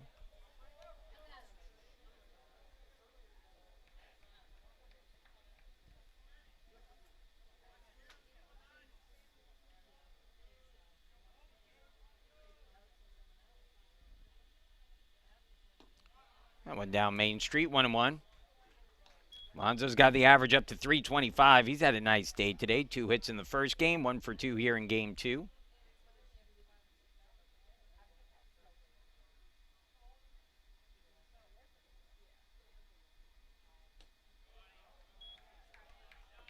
Two and one.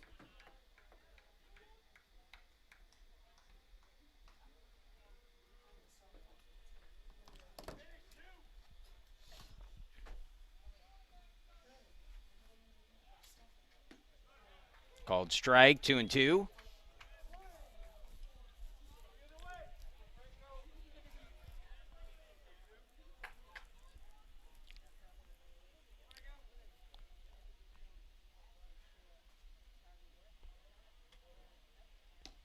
And a called strike on the outside corner. Good job to frame that pitch up by the catcher, Lindsay, who's had himself a nice day. And Alonso called out on strikes, but the Spartans add 2 more runs on 4 hits, and they will take a 5-2 lead into the 6th inning. It'll be the 4, 5, and 6 hitters for the Bears. Clegg, Bidet, and Minarvik when we return.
Welcome back once again. Case Western Reserve leading 5-2 now.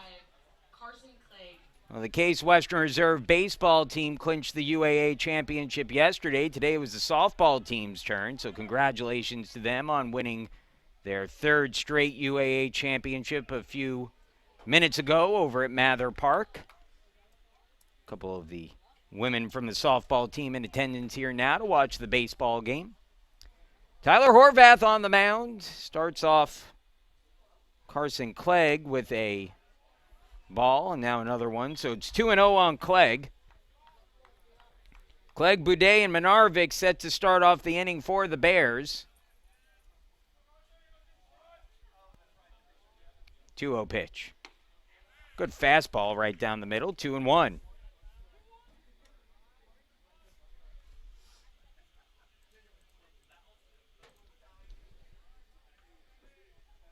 Well, Horvath now can try to buckle down here. He's in line for the win if he can keep the Spartans in front.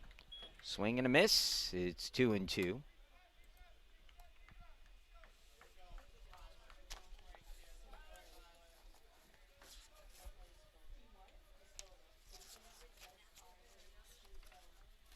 Two-two pitch on the way from Horvath. Up high for a ball. 3-2. Horvath pitched 2 games against the Bears last year, was kind of forced into that second game due to the Spartans just being short on pitching, and struggled in the second one. Just ran out of gas. 3-2 on the way. And a swing and a miss, strike 3. Second strikeout of the day for Horvath as he retires Clegg, and now Brandon Boudet will be the hitter. 0 for 2 with a ground out and a strikeout swinging. Now batting for Washington University, number 1, Brandon Boudet.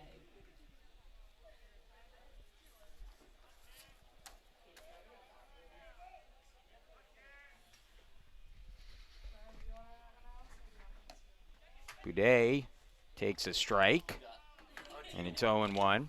Not sure if Boudet was called for the swing or...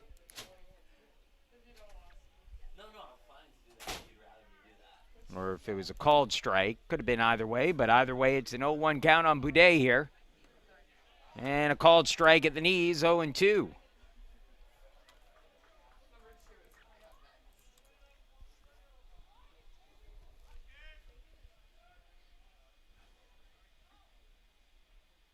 Horvath came in with 1 out in the 5th, retired the final 2 batters, leaving a runner stranded at third base. That ball lifted in the air, foul. Boudet almost sprayed one down that line and left.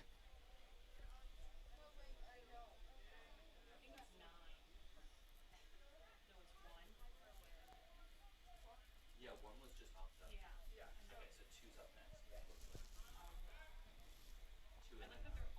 0-2 pitch on the way with 1 out and the base is empty.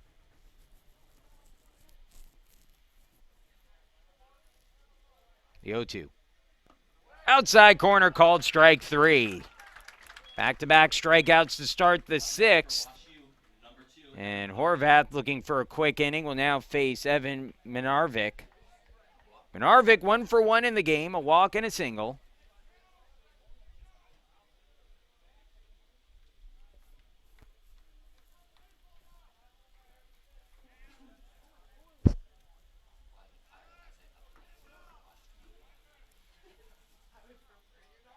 Swing and a miss, 0-1. Horvath looking good today.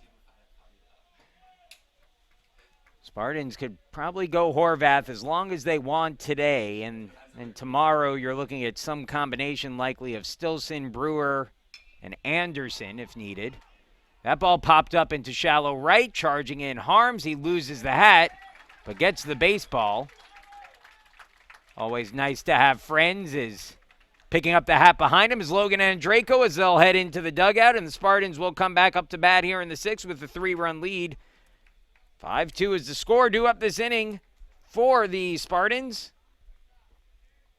Be the bottom of the order, Carinci, Stilson, and Harris when we return.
Zach Carinci set to lead things off for the Spartans in the 6th. Carinci, Stilson, and Harris due up to face Block, who begins his second inning of relief work after allowing 2 runs last inning. Block delivers the first pitch down low, 1-0.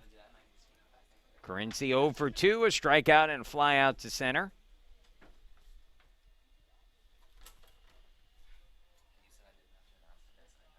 Breaking ball for a strike, 1-1.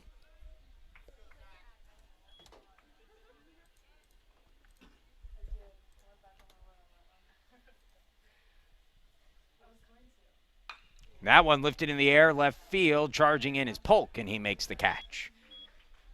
Well hit by Carinci, just didn't quite get enough on it, and Polk able to track it down for the first out of the frame. So Block gets an out, and Spartans making good contact against Block. They've gotten 2 runs in against him already, and now Tyler Stilson, who is 2 for 2 in the game with a pair of singles, including an RBI hit back in the 4th, will step up. Stilson now hitting at .325 on the year. And that pitch in the dirt, ball 1.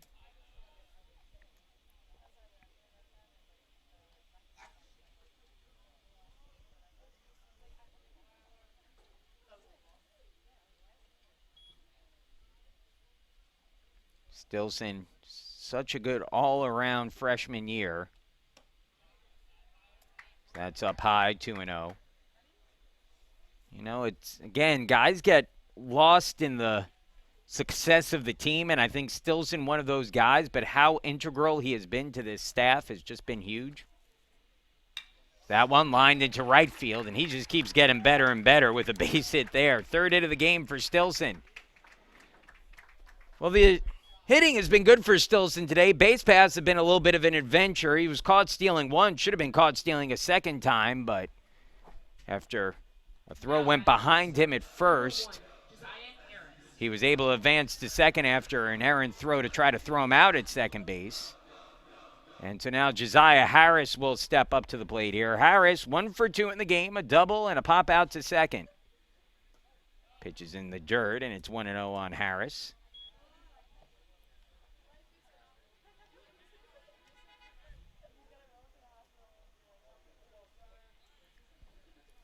Josiah Harris, great to see him back in the lineup. Again, just a season of fits and starts. He started off slow at the plate, and Harris, a guy who is working on some things defensively, and he's been working hard on them, you know, particularly some of those throws, working on arm strength, things like that. But getting an opportunity here today.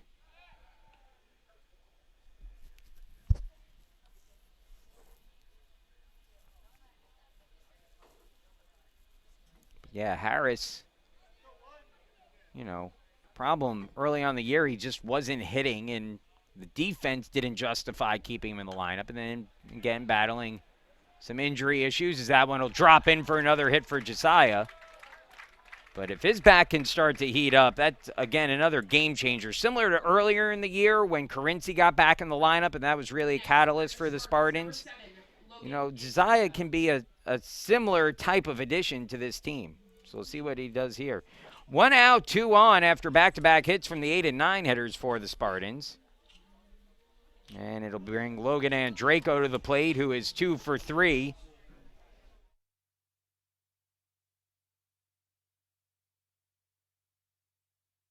And we'll get a call to the bullpen here. So WashU going to the bullpen to replace Block with 2 on and 1 away. We'll take a break. Be back with you in a minute. It's 5-2, Spartans leading.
New pitcher on the mound for the Bears is Townsend Stevenson. Stevenson making his 10th appearance of the year. That includes 3 starts. He's 1-1 with a 6.23 ERA. 17 and a third innings. He's given up just 11 hits and 193 opponent's average. However, he has walked 15, struck out 27. So an interesting line there for Stevenson, who's striking out about a batter and a half per inning. But has also, again, allowed a lot of walks, and so the Spartans here will have to be patient against him. Block got exactly 1 time through the order before he leaves. He's still responsible for the 2 runners on the base paths, Stilson and Harris. Through that 1 time through the order, that block pitch, the Spartans got 6 hits against him. And so now Logan Andreyko steps to the plate facing Stevenson. Andreyko 2 for 3 on the day with a double and a single.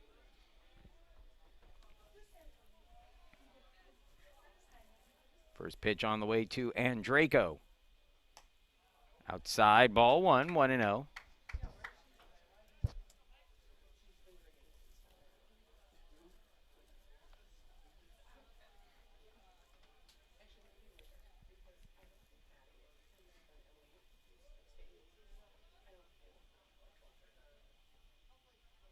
Two and 0. Up high with the fastball. Stevenson, the righty. Pitching to the lefty, Andreyko. Stevenson, a freshman from Nashville, Tennessee, the University School of Nashville, same place as Owen Block. The 2 classmates in high school, classmates in college as well. Stevenson, the 6'4", 220-pound righty, delivers that outside for a ball, and now Shane Pellegrino is going to come in and try to calm him down a little bit here. And hopefully he avoids issuing a walk to Andreyko here, which would load the bases with Anderson out on deck. You know, the Spartans, again, said it before, they've all have the green light to swing 3-0. But this is a situation where if you're Andreyko, I think you got to take all the way here with Stevenson, who has, again, the stats indicate he's wild, and he's shown that so far. And, yeah, Andreyko takes a fastball on the outside corner for a strike, 3-1. But good job there by Andreyko. Again, no reason to swing at that pitch in that scenario. So it's now 3-1 on Logan.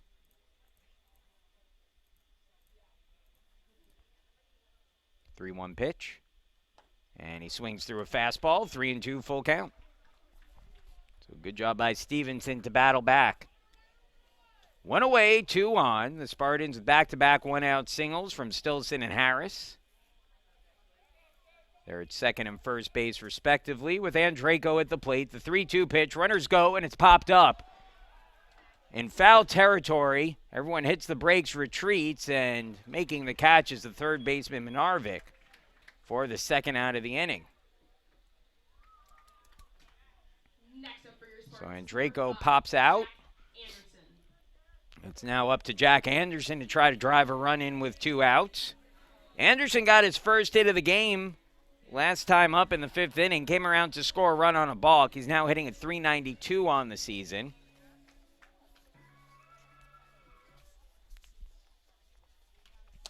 Anderson hitting here with 2 on and 2 away. Takes that up and in, ball 1.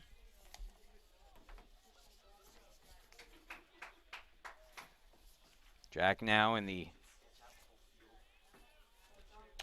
3 games of the series. Has 6 hits. He's driven in 5. Chance to add on to that RBI total, but fouls back the 1-0, and the count evens 1-1. 12 hits for the Spartans. 6 of those have come over the last 2 innings against Block.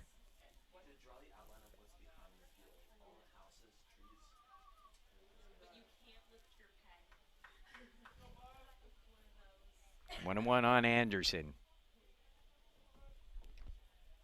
Pitch from Stevenson. Low for a ball, 2-1. Lindsay keeps it in front of him, and the runners hold.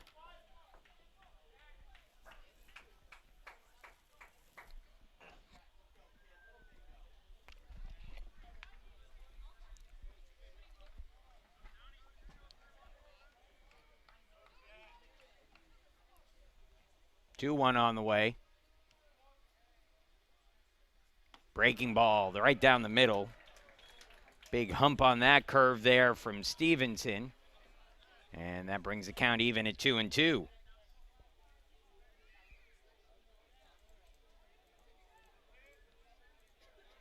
Two-two pitch. Big breath on the mound from Stevenson. From the stretch with 2 on and 2 away, the 2-2 to Anderson. And the fastball is low, full count 3-2. So Stilson and Harris will get the early start with a full count and 2 away.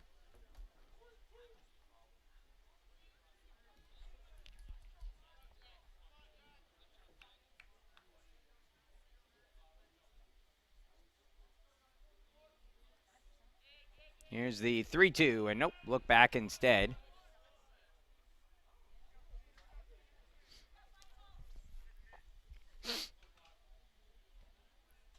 Another big breath taken there by Townsend Stevenson, excuse me. 3-2. And Anderson rips that into left field. It's a base hit. With the runners going, Stilson will score easily. Harris puts the brakes on at second. It's an RBI single for Anderson. It's 7th hit of the series and its 6th RBI, and it extends the Spartans' lead to 6-2. It's a statement as to how hard that ball was hit that Harris wasn't able to make it to third on the play. And so first and second with 2 outs, but the Spartans with an additional run on the board. And now James Powers, who had a base hit and a run scored in his last trip to the plate, takes the first pitch breaker for a ball inside, 1-0.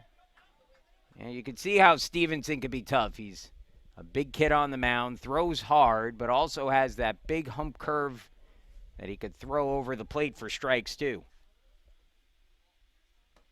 Fastball a little up, 2-0. This is a situation, though, where this game can get away from him quickly here. Good speed on the base paths for the Spartans. If a ball finds a gap, there's a good chance it's an 8-2 game.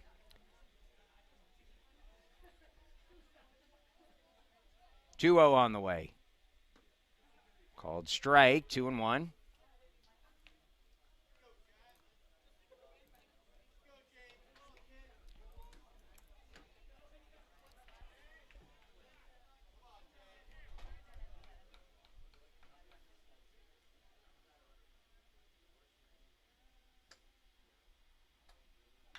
And it's popped sky high, right field, done battling the sun, gives way to Bidet, who puts it away for the out. And the inning is over, but the Spartans had a run on an RBI single from Jack Anderson. And Case Western Reserve leading by 4, 6-2 as we move to the 7th. Bears coming up to bat in the 7th inning. It'll be the bottom of their order. Polk, Lindsay, and Dunn due up when we come back.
Tyler Horvath, who will begin the 7th inning, working now with a 4-run lead.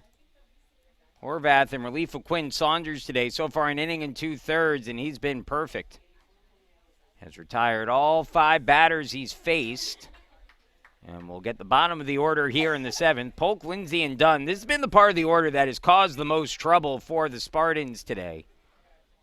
In particular, Lindsay and Dunn here in the second game. They're combined 4 for 4 with a single, 2 doubles, and a home run. Polk will get things started here, though. Polk is 0 for 2.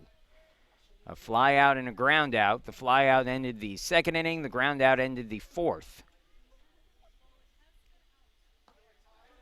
And called strike to start things off against Polk, and it's an 0-1 count.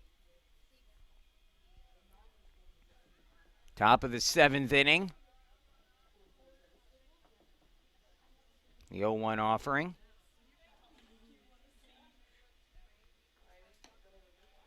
Little off that outside corner, brings the count to 1-1.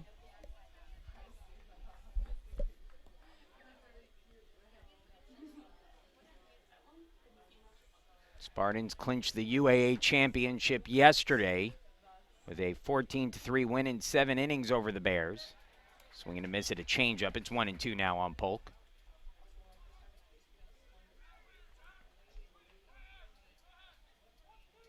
The rest of the 3 games in terms of UAA standings don't mean much.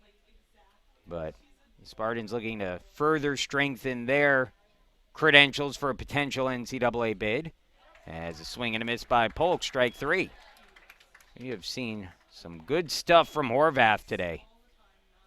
Retired all 6 he's faced now, and there's 1 out with the bases empty in the 7th. Now batting for the Bears, number 21, Connor Lindsay. Well, I'll bring Connor Lindsay to the plate, who's having himself a day. He's 2 for 2 with a home run and a double so far. He scored a pair of runs, driven in 1. The double barely missed going over the wall in left. It went high off that wall. It was an absolute laser shot. This one popped up foul and out of play. The other interesting thing with Lindsay is that his 2 hits today came on the first pitch of the at-bat, and here he's swinging at the first pitch again against Horvath, who he's facing for the first time today, and fouls it back 0-1. 0-1 offering.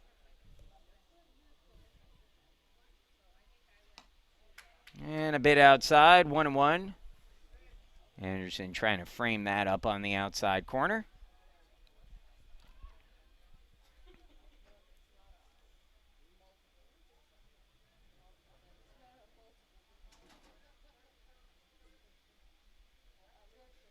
That one catches that corner. It's 1-2.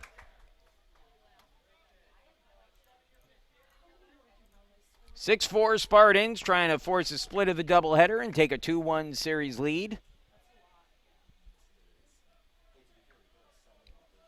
Final game of the series is tomorrow. Again, 11 a.m. start. One slipped out of Horvath's hand. It's the opposing batter's box as the count goes to 2-2.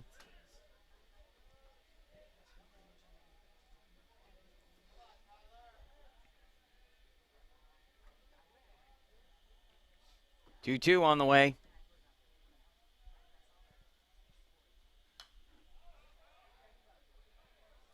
Foul back.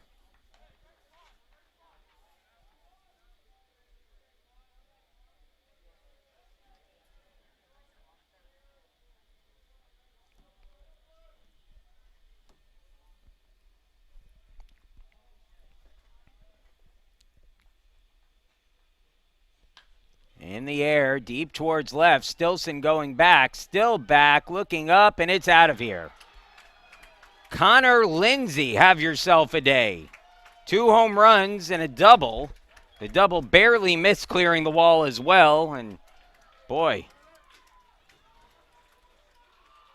he is really putting together some kind of game. Cuts the Spartans lead back to 3. It's now 6-3. Now batting for the Bears, number 5, Magnus Dunn. Boy, oh boy. I mean, he has hit some unbelievably hard balls today. And tremendous effort here by Lindsay, the sophomore out of O'Fallon, Illinois. So that, again, brings it back to a 3-run game. Called strike taken at the knees by Magnus Dunn, who's been on base twice. A double and an RBI single for Dunn.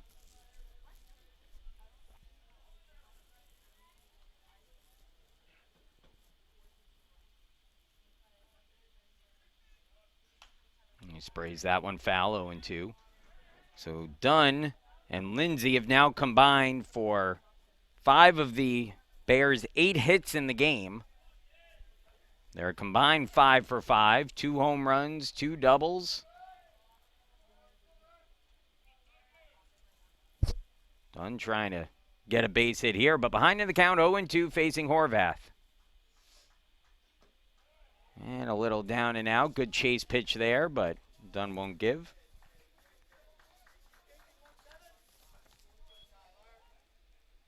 It's just the second home run allowed this season by Horvath. Counts now 1-2 on Dunn. Top of the order up next for the Bears with Pellegrino waiting out on deck. Dunn sprays that foul.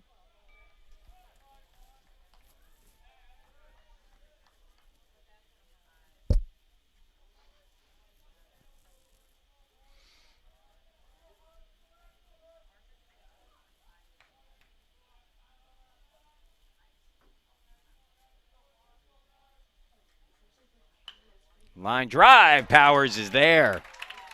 And Dunn, who tried to slice one the other way, robbed of a base hit on a nice play at third by Powers for the second out of the 7th inning. So 2 gone, and Shane Pellegrino will step to the plate. Pellegrino getting his first at bat of the day. He was the final against Horvath. He was the final batter to face Saunders and struck out swinging in the 5th for the first out of the inning. Pellegrino 1 for 3, 2 strikeouts and a single today. And out in front of a breaking ball, it's 0-1.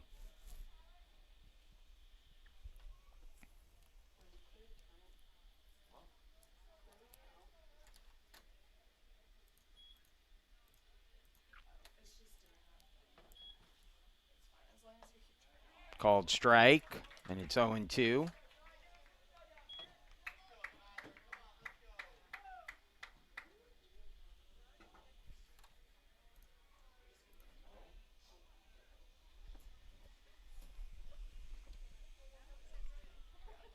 And just off that outside corner for ball 1, 1-2 the count.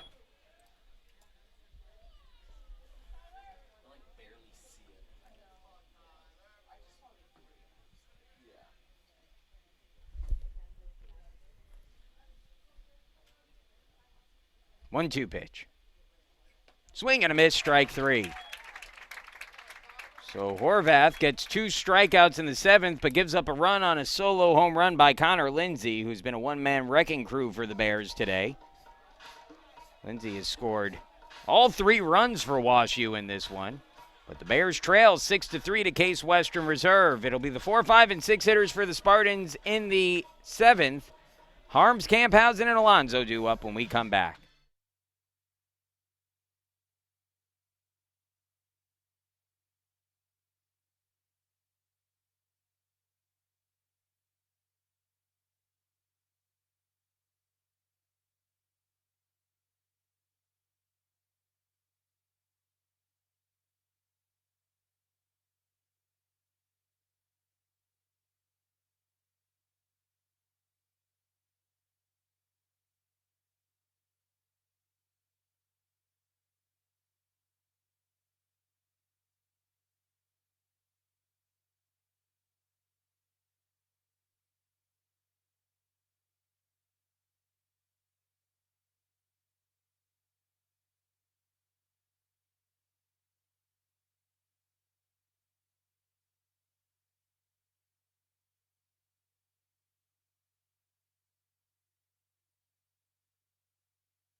Number 26, Nick Harms.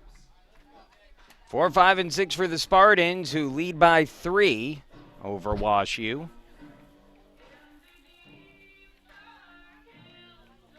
Nick Harms set to get things going, and Harms, who homered to give the Spartans the lead back in the 4th inning, steps to the plate, facing Stevenson for the first time. Takes that one outside, ball one. Harms 1 for 3 with a solo home run and 2 strikeouts.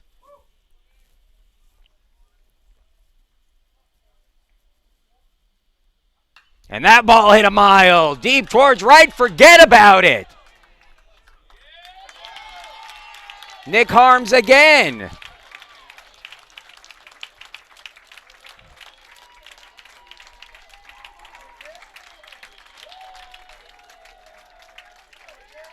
To say Nick loves to hit against WashU is an understatement. 9 career home runs in 11 games against the Bears. This one gives the Spartans a 7-3 lead. Number 40, Dane Camphausen.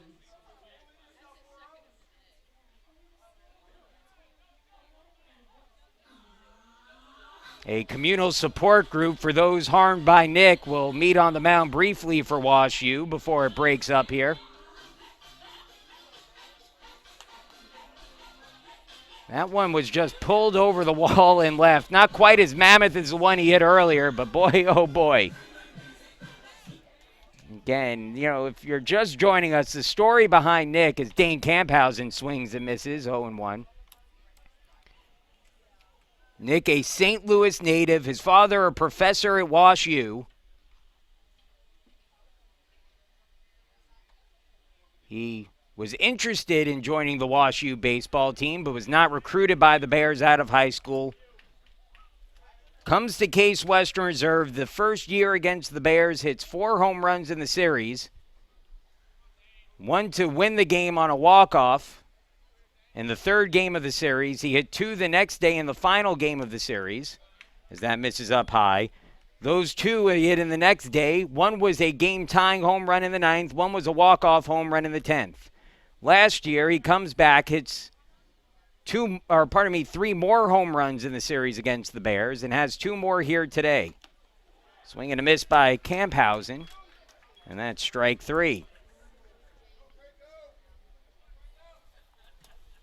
Next up for your Spartans, number 2, Franco Alonso.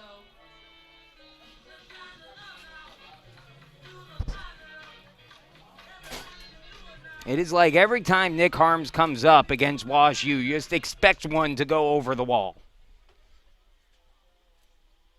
He's got 2 home runs in this series as he continues to rake. And that one misses outside to Franco Alonso, 1-0 the count. So 7-3 the score.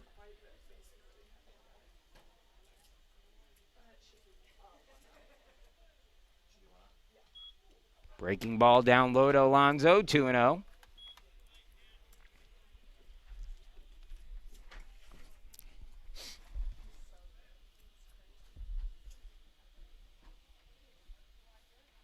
For Harms, that's his 12th home run of the season, and that ties Dane Camphausen for the team lead and the program single-season record. It'll be fun to see him the last couple games of the year, maybe into the NCAA tournament, see who ends up with more home runs. Those 2 have gone back and forth all year.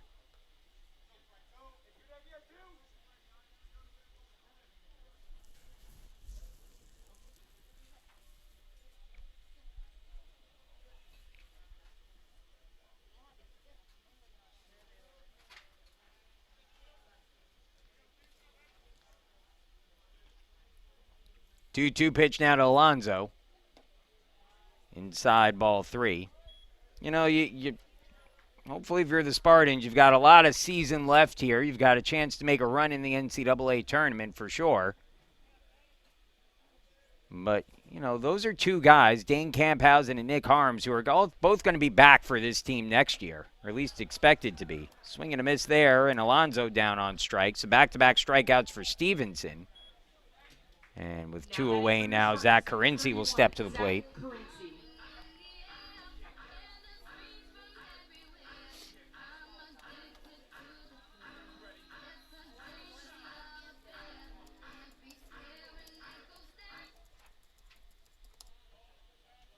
Pitch to Carinci, a called strike.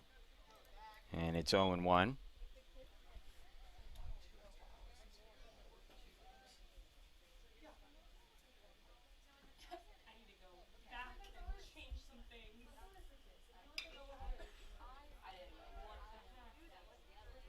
And sprayed foul by Corinci, 0-2.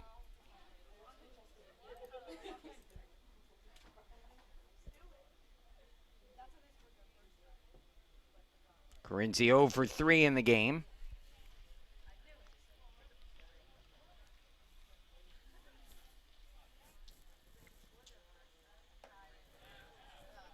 And that'll be a ball.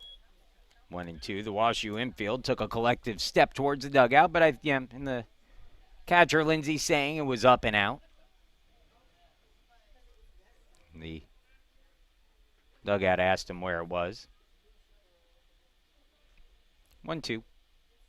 Breaking ball stays up high. 2-2.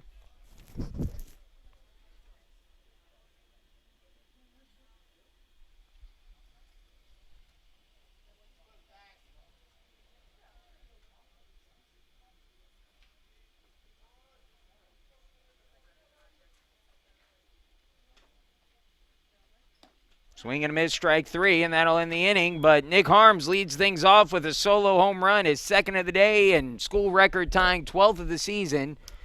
And the Spartans will take a 7-3 lead heading into the 8th inning. WashU will send their 2, 3, and 4 hitters, Martyr, Miller, and Klieg to the plate when we return.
Harry Martyr leading things off against Tyler Horvath, who continues to work on the mound for the Spartans.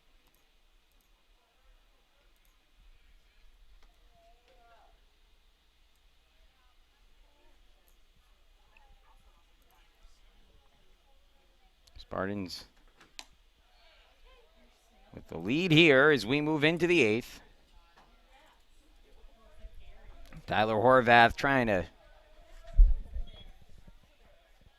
keep WashU off the board. Lock up a win for the Spartans. Would be their 29th of the season. Up high for a ball. The record for UAA wins in a season is 13, set by Emory last year. They went 13-2 last year in UAA play. They had one game canceled. So the Spartans can match the UAA record for wins if they hold on here and win tomorrow. Foul tipped in the catcher's glove, strike 3.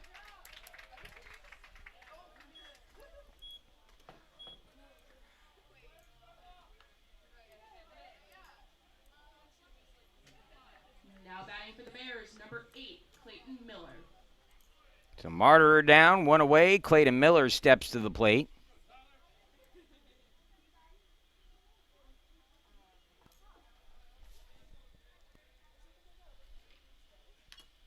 fouls off the first pitch from Horvath 0-1. Horvath up to 45 pitches now in the game. With the exception of the solo home run from Lindsay, he has been very good in this one.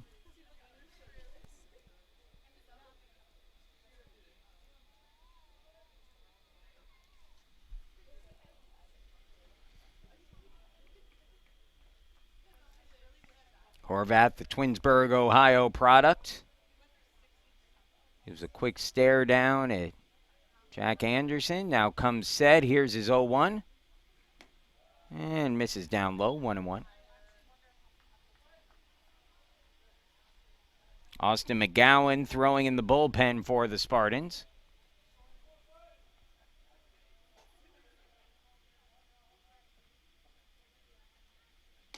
Swing and a miss, 1-2.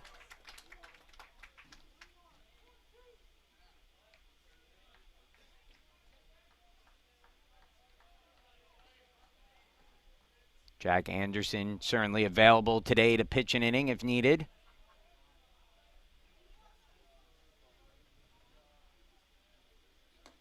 And a called strike 3 again on the outside corner. That is now 7 strikeouts and 3 1/3 today in relief for Horvath. Now batting for the Bears, number 25, Carson Clegg.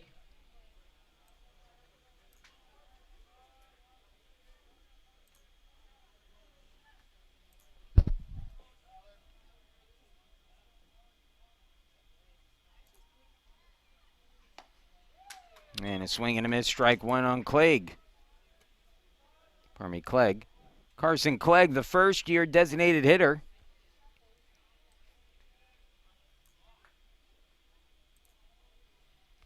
The 0-1 from Horvath. Down and out, 1-1.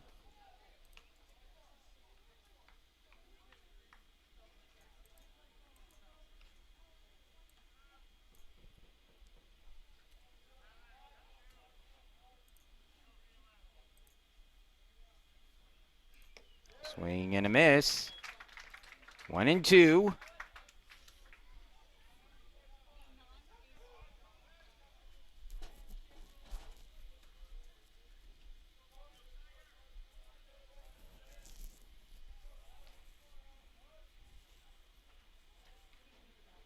Strike 3. Horvath strikes out the side in the 8th. We're going to the bottom of the inning. The Spartans with a 4-run lead. 7-3 the score. It'll be 8-9-1 for Case Western Reserve. Stilson, Harris, and Andraco when we return.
Tyler Stilson, who's 3 for 3 in the game, takes a called strike to start off the at-bat, and it's an 0-1 count on the first-year left fielder. Stilson's got that average up to 333 on the year now with a nice day today. And misses inside, 1-1. I think safe to assume Stilson will get the start tomorrow. Looking at potential starters for the Bears, I have to imagine, as that ball hit in the air deep towards left field, but playable, Polk underneath it in left center, puts it away, and for the first time today, Stilson is retired. One gone for Josiah Harris, who will bat with the bases empty. Now batting for Case Western is number 1. I would imagine that WashU is going to send Miles Kemmel Labrador to the mound. Kemmel Labrador 1-2 on the year with a 7.45 ERA. He's made 7 starts. Appeared in 13 total games. A sophomore from Honolulu, Hawaii. Again, he will, I would assume, take on Stilson. Stilson on the year as a called strike, 1-1. 5-0 with a 4.35 ERA through 6 starts and 7 appearances. So again, I believe the Spartans and the Bears have their matchups, I think, set for tomorrow on the mound. As Case Western Reserve, unless WashU is able to make a comeback in the 9th, will be looking to win the series.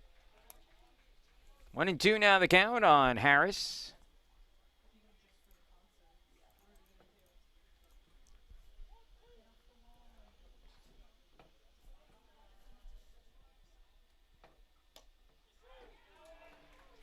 And strike 3. So Harris down on strikes. 2 quickly gone here in the 8th. Back to the top of the order for Logan Andraco, who's 2 for 4 in the game with a single and a double. Logan has his average of 353 on the year.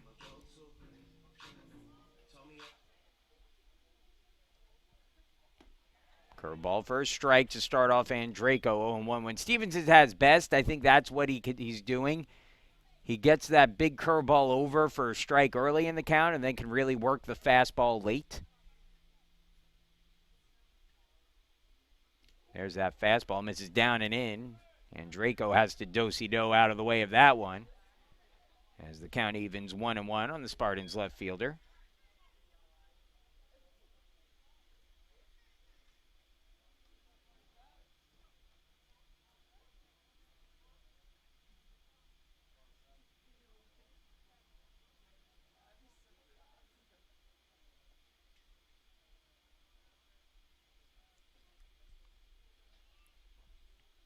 Up high, 2-1.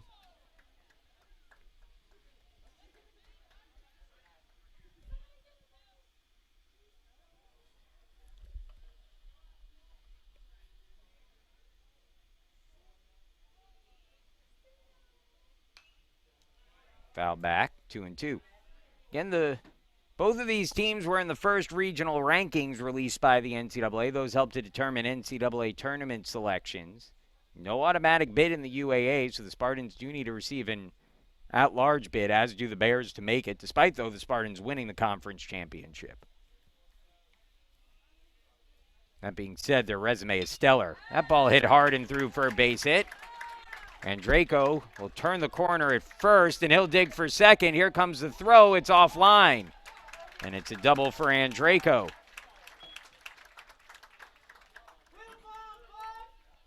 Good base running there by Logan Andraco, who took that big turn, and as soon as he saw the right fielder done having some issues picking the ball up, Andraco turned on the afterburners and made it to second safely. So he'll be in scoring position now for Jack Anderson, who has a chance to add on to the Spartan lead. Anderson, 2 hits in the game, including an RBI single his last time up. That came against Stevenson. And the breaking ball up and in, 1-0. And let's see if that's it here for Stevenson. I don't think there's any action in the bullpen, so Pat Bloom may just want to talk this over with his first-year pitcher.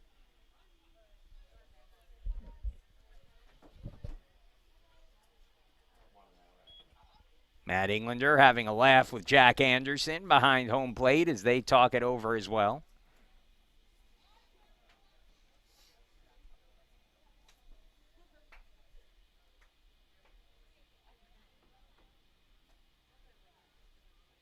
Umpire turning around, signaling up to the press box to let us know it's the third mound visit by WashU. The funny thing is, every umpire does that. There's no requirement for the official scorekeeper to track that. I get what they're doing, but the people who track that are the umpires. You know, again, a relatively recent thing, but it's just funny. Every umpire that you see, they turn around, they indicate the number, but it's not like anyone in the press box is tracking that information.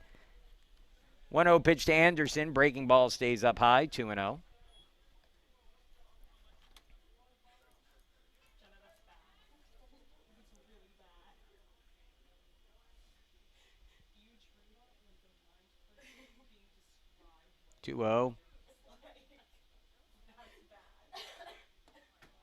Called strike, 2-1.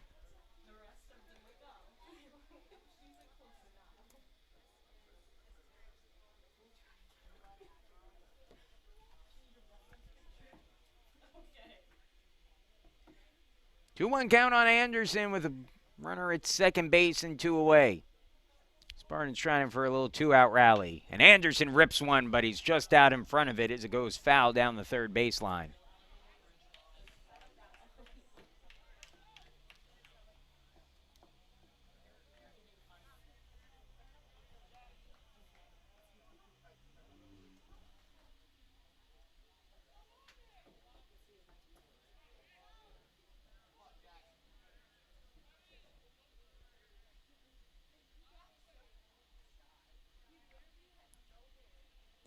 Ball 3, full count, 3-2. First base open. James Powers is out on deck.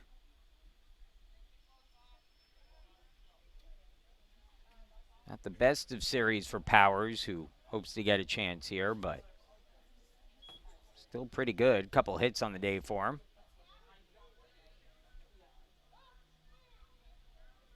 Anderson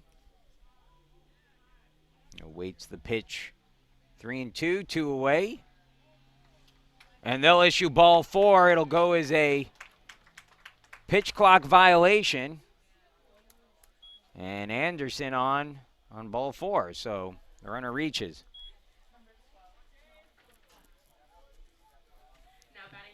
So the pitch clock violation results in an automatic ball, and now Anderson reaches. So first and second for Powers with 2 away. And the breaking ball up high, 1-0.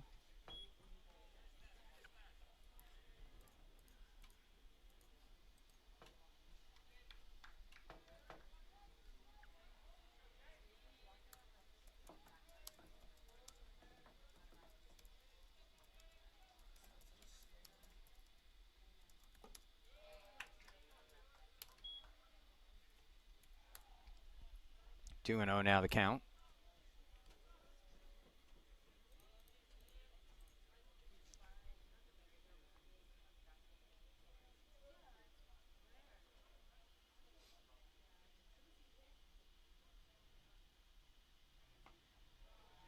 Three and 0. A walk here would load the bases with Nick Harms out on deck.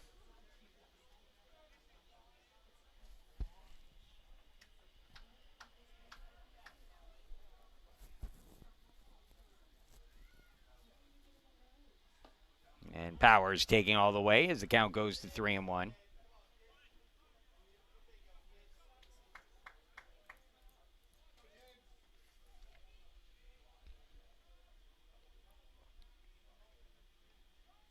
Three-one pitch. Stevens in set. Powers awaits. And he pulls that one foul down the line, and the count goes full 3-2.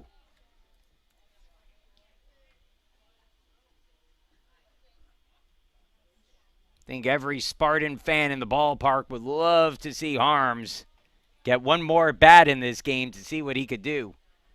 It's a 3-2 count on Powers with 2 on and 2 away. Runners at first and second. Anderson and Andraco will get the early start on a 3-2 count. Here's the pitch. Ball 4. And here comes Nick Harms. Well, what's he done today? All Nick has done in this one is hit 2 home runs. The first one was an absolute bomb to right center field that ended up on a backyard across the street. The second one, still impressive, a no-doubter over the wall and right. Nick's now hitting at .299. He's now tied for the program's single-season record for home runs with 12, with the man out on deck, Dane Camphausen.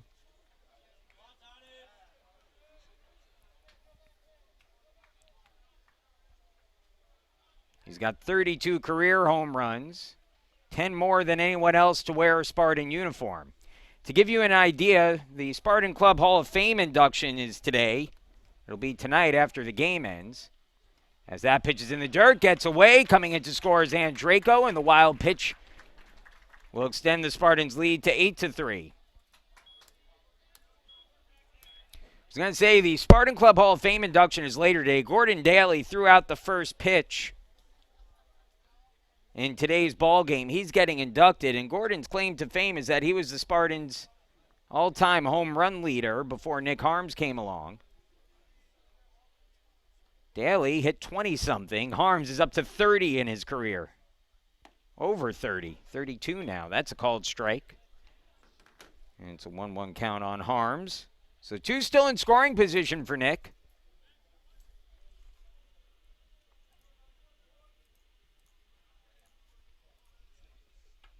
You got to believe Nick would love to take a big cut at one of these. That one hit softly back to the pitcher. Townsend with it, jogs it to first before flipping to Martyr for the final out of the inning.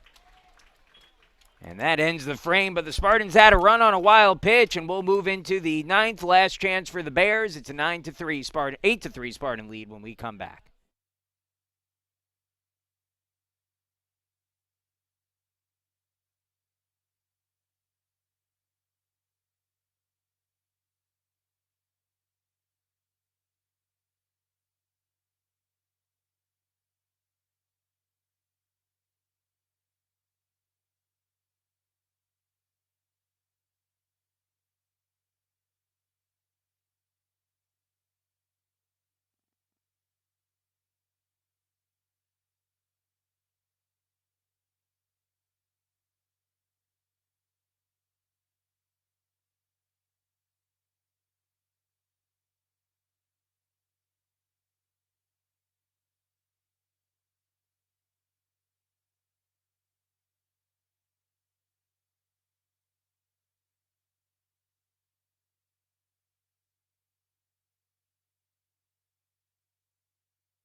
WashU coming up to bat.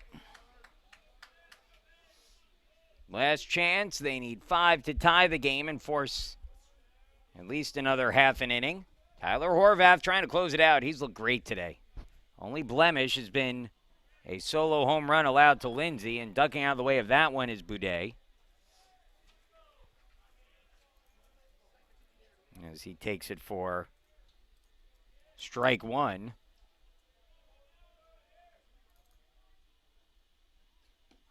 Breaking ball for strike 2, 0-2 the count.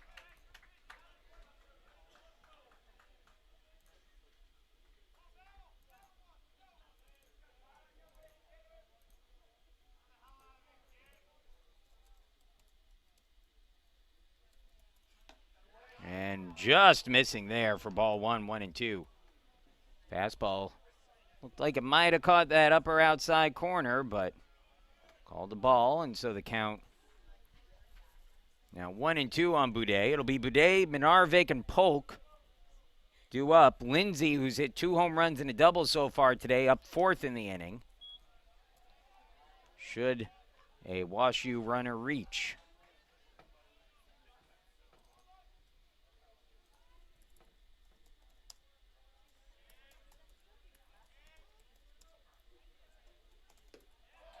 And swing and a miss, strike 3. Boy, oh boy, how good has Horvath been today? That is his 9th strikeout in 4 innings of relief. He's now struck out the last 5 batters he's faced. And Evan Minarvik now will step to the plate.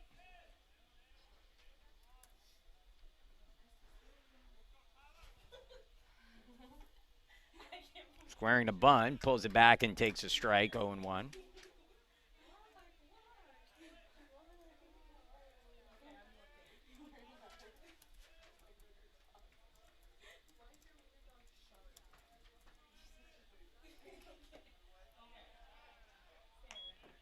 Little low. 1-1 the count.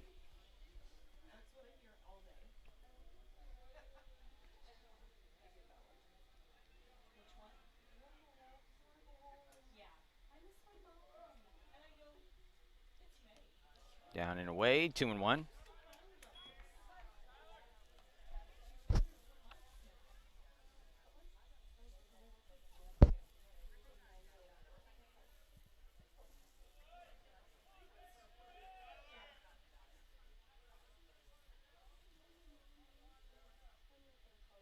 Swing and a miss, strike 2.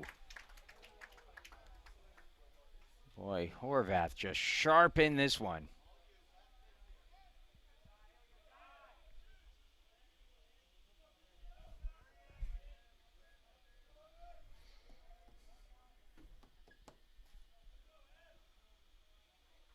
Swing and a miss, strike 3.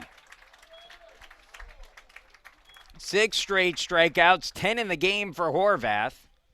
Now batting for the Bears, number 9, Sam Polk. And now Sam Polk, the last chance for the Bears. Polk struck out against Horvath in the 7th. He's 0 for 3 in the game.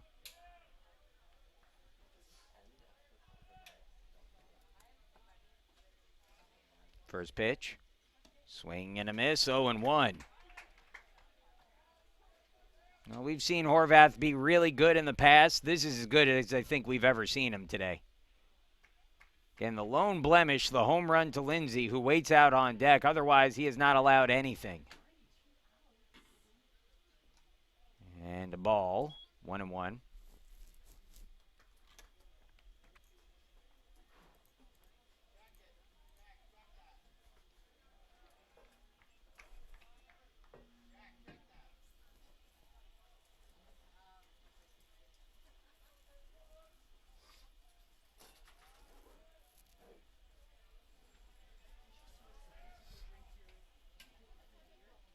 One pitch.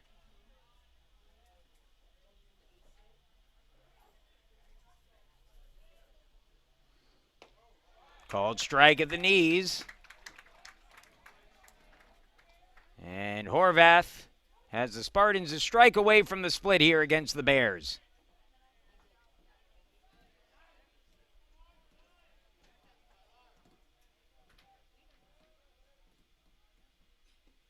A little low. The Spartans have offensively scored at least 1 run in each of their final 6 plate appearances in the game. They've not allowed a run since have allowed just 1 run since the 5th inning. It's been a good overall game. Swing and a miss, strike 3. Horvath, 11 strikeouts in the game in relief. He gets the win, and the Spartans get the win. Final score is 8-3.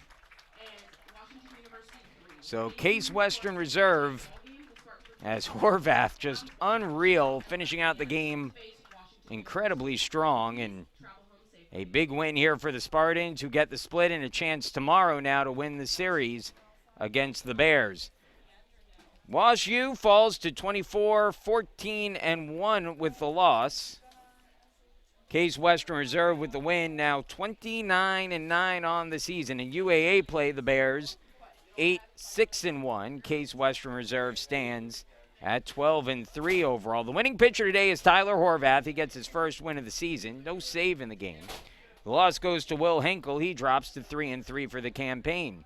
Today's game lasted 2 hours and 51 minutes, and attendance here at the ballpark for this one was 387. Want to thank everyone once again for joining us. A reminder that we'll be back with you tomorrow for the final game of the series. We're set for a 11 o'clock first pitch tomorrow morning. Want to thank you all for joining us again. Final score, game 2, 8-3 as the Spartans force the doubleheader split and take a 2-1 lead in the series. We'll see you tomorrow, everybody. Have a great rest of your evening.